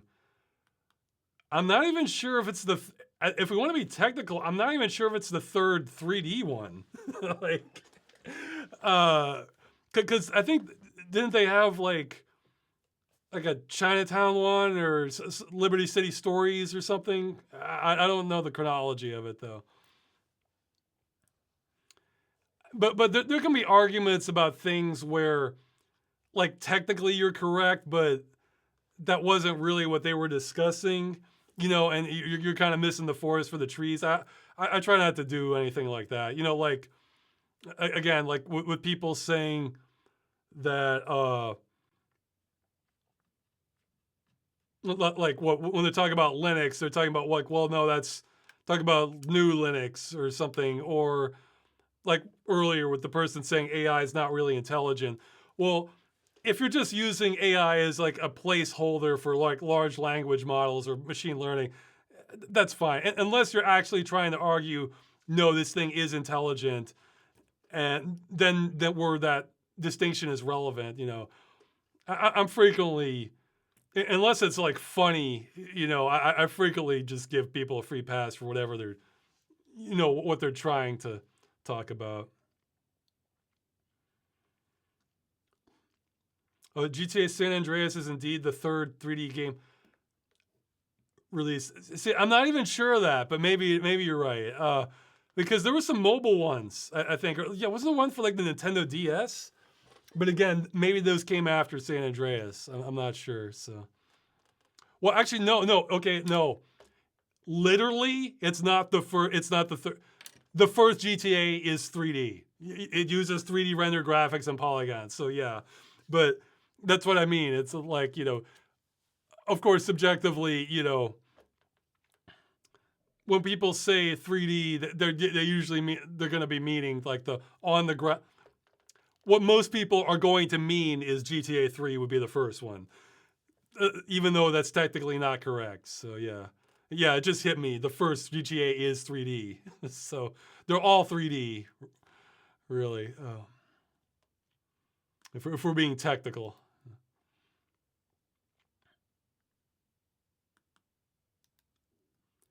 What's a question you received in these chats, either pre-submitted or live, that made you smile or laugh the brightest, hardest? I have no idea. You guys could tell me. It's a question that upsets you. You were asked this more than once. I try not to focus on it. I mean, I'm not thrilled about being asked when's the next video, because I'm trying to get more out, but if I'm busy a lot, it's so. I realize people don't have the most amount of patience, and there's cause for that, but I am doing a lot. Do you have any foods you have an aversion to, not including vinegar? I mean, there's stuff I'm not thrilled of, but I mean, meat that's much more on the raw side, you know. I mean, I'm not crazy about stuff like Brussels sprouts or turnips, but I mean, it's not like it's just more of like a blah feeling, whereas like it's just outright disgust for me for something with vinegar. I can't think of a lot.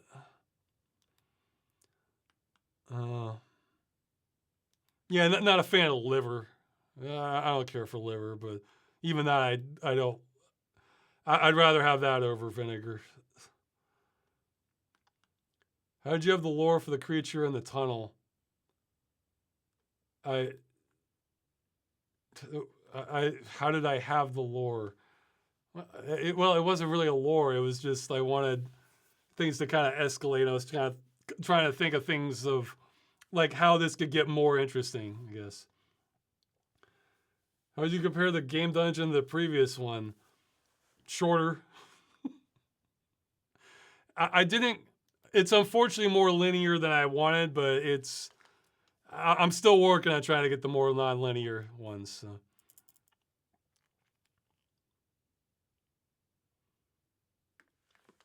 Okay, you mentioned once the air quality in Poland is kind of poor. Up doing anything to help with that? When you go running, does it bother you? Well, it's a little bit better in my location now. I go in the forest, so the air is a little cleaner there. There has been a reduction where I am of houses burning like the nastiest coal possible. But I mean, it still happens. So I don't have a great solution. I might have to move at some point, but I'm not sure where to go because it's really all across Poland in the winter because it's like small houses burning like coal and lignite. It's just such it's vast majority of things in Poland, I feel like I'm the outsider. You know, I have less of a right to judge things. That's like the one of the few things I would outright call Poland backwards about. It's some things are like custom. No, this is objectively, this reduces lifespans for people and leads to more, you know, health health problems. There's not really a defense for this. Like, even if you have to burn coal, doing it at a plant is even that's not clean, but that's so much cleaner than what goes on here. So, did the shadowless man from Subtext Mike and Dave's become Mike and Dave's cameraman? Well, for that episode, he did. I might have him as a recurring character. Have you considered No More Snow, Christmas Apocalypse, or Big Trouble in Little Chimney for Christmas game dungeon? No, or are they too small to work with? I might have seen one of those, but I hadn't. I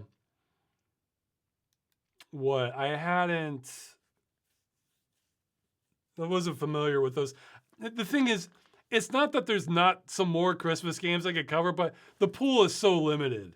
So it's like I'd rather just cover stuff that like I want to talk about more. Okay, more questions.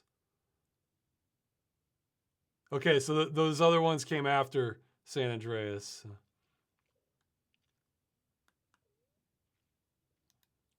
You see Rockstar released Red Dead Redemption 1 on phones recently.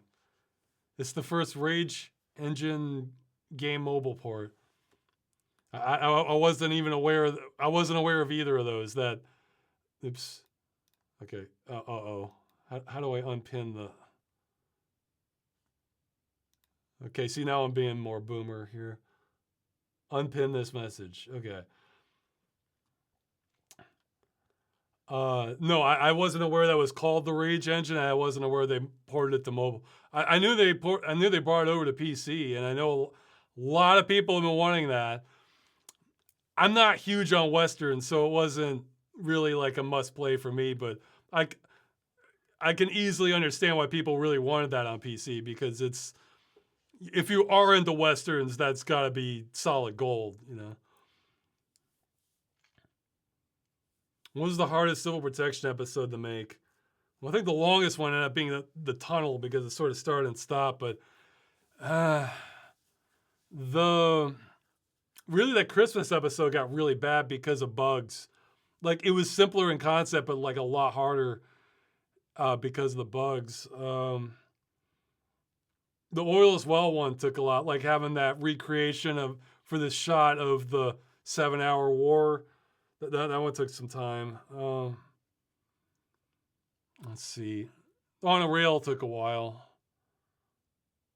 Well, I mean, really, they all kind of did. They just have different challenges. That's the thing. Even simple things could take a long time doing it. Any chance of a hunt down game dungeon? Well, maybe.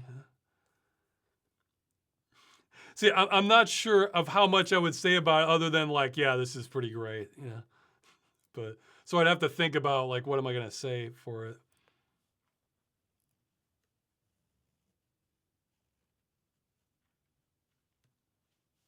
Oh, okay. So dubbing's an official feature now. Well, I guess the thing is, it would cut down on Freeman's Mind bootlegs in Russia. Well, the thing is, I'd have to coordinate things. Maybe the people doing the dubbing don't want to just submit it and they want like more payment for it, then I'm gonna be able to pay. And then so yeah, you have to look at the metrics of it, where if they're doing a dub bootleg and they make their money from that, well, then they don't make the money, having an official dub on my channel. Now, I could try to crack down on it, but that doesn't make me any more money because then I still don't have the dub on my channel. So it's like, you know, I,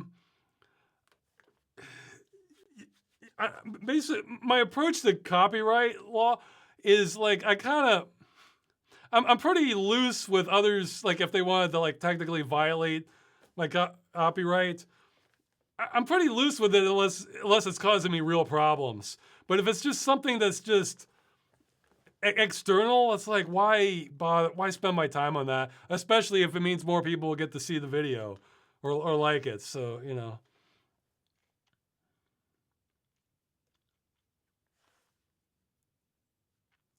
Okay. Do you not like westerns, or what do you like less than west? I don't hate them, but it's like I said, I'm biased against deserts, and I don't know with the westerns. I need like something that's like I need the story like extra compelling, and a lot of westerns are kind of you know the guy comes to town and then like maybe has to like set things straight with justice or that sort of thing. It's just I don't know if it's like a really good story that could compel me more, but or like had some intrigue to it. So I don't hate them. It's just they're not my favorites necessarily. I've seen a handful of Western movies. So. Oh, what is your education level? I have a bachelor's of science in criminal justice and a minor in psychology. So yeah, you wouldn't think it looking at me, especially for the criminal justice aspect of it. But yeah, I've joked before. I'm closer to Mulder than Freeman in terms of fictional characters. Okay, I think I've been going on a while. I think I should end this soon. All right. Oh, okay. You can raid conversations with Curtis when you end. He's streaming right. Perfect.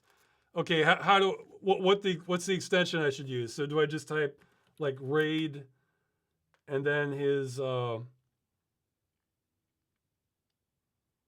saying how to contact me. Email is the most reliable way to contact me, though I'm not always the best at speedy replies. Oh, would you ever go back to school? Well, save that for next chat. That's a good question. Would I ever go back to school? What for? Okay, so do I just what's his Twitch channel? Is it okay? Well, here I can.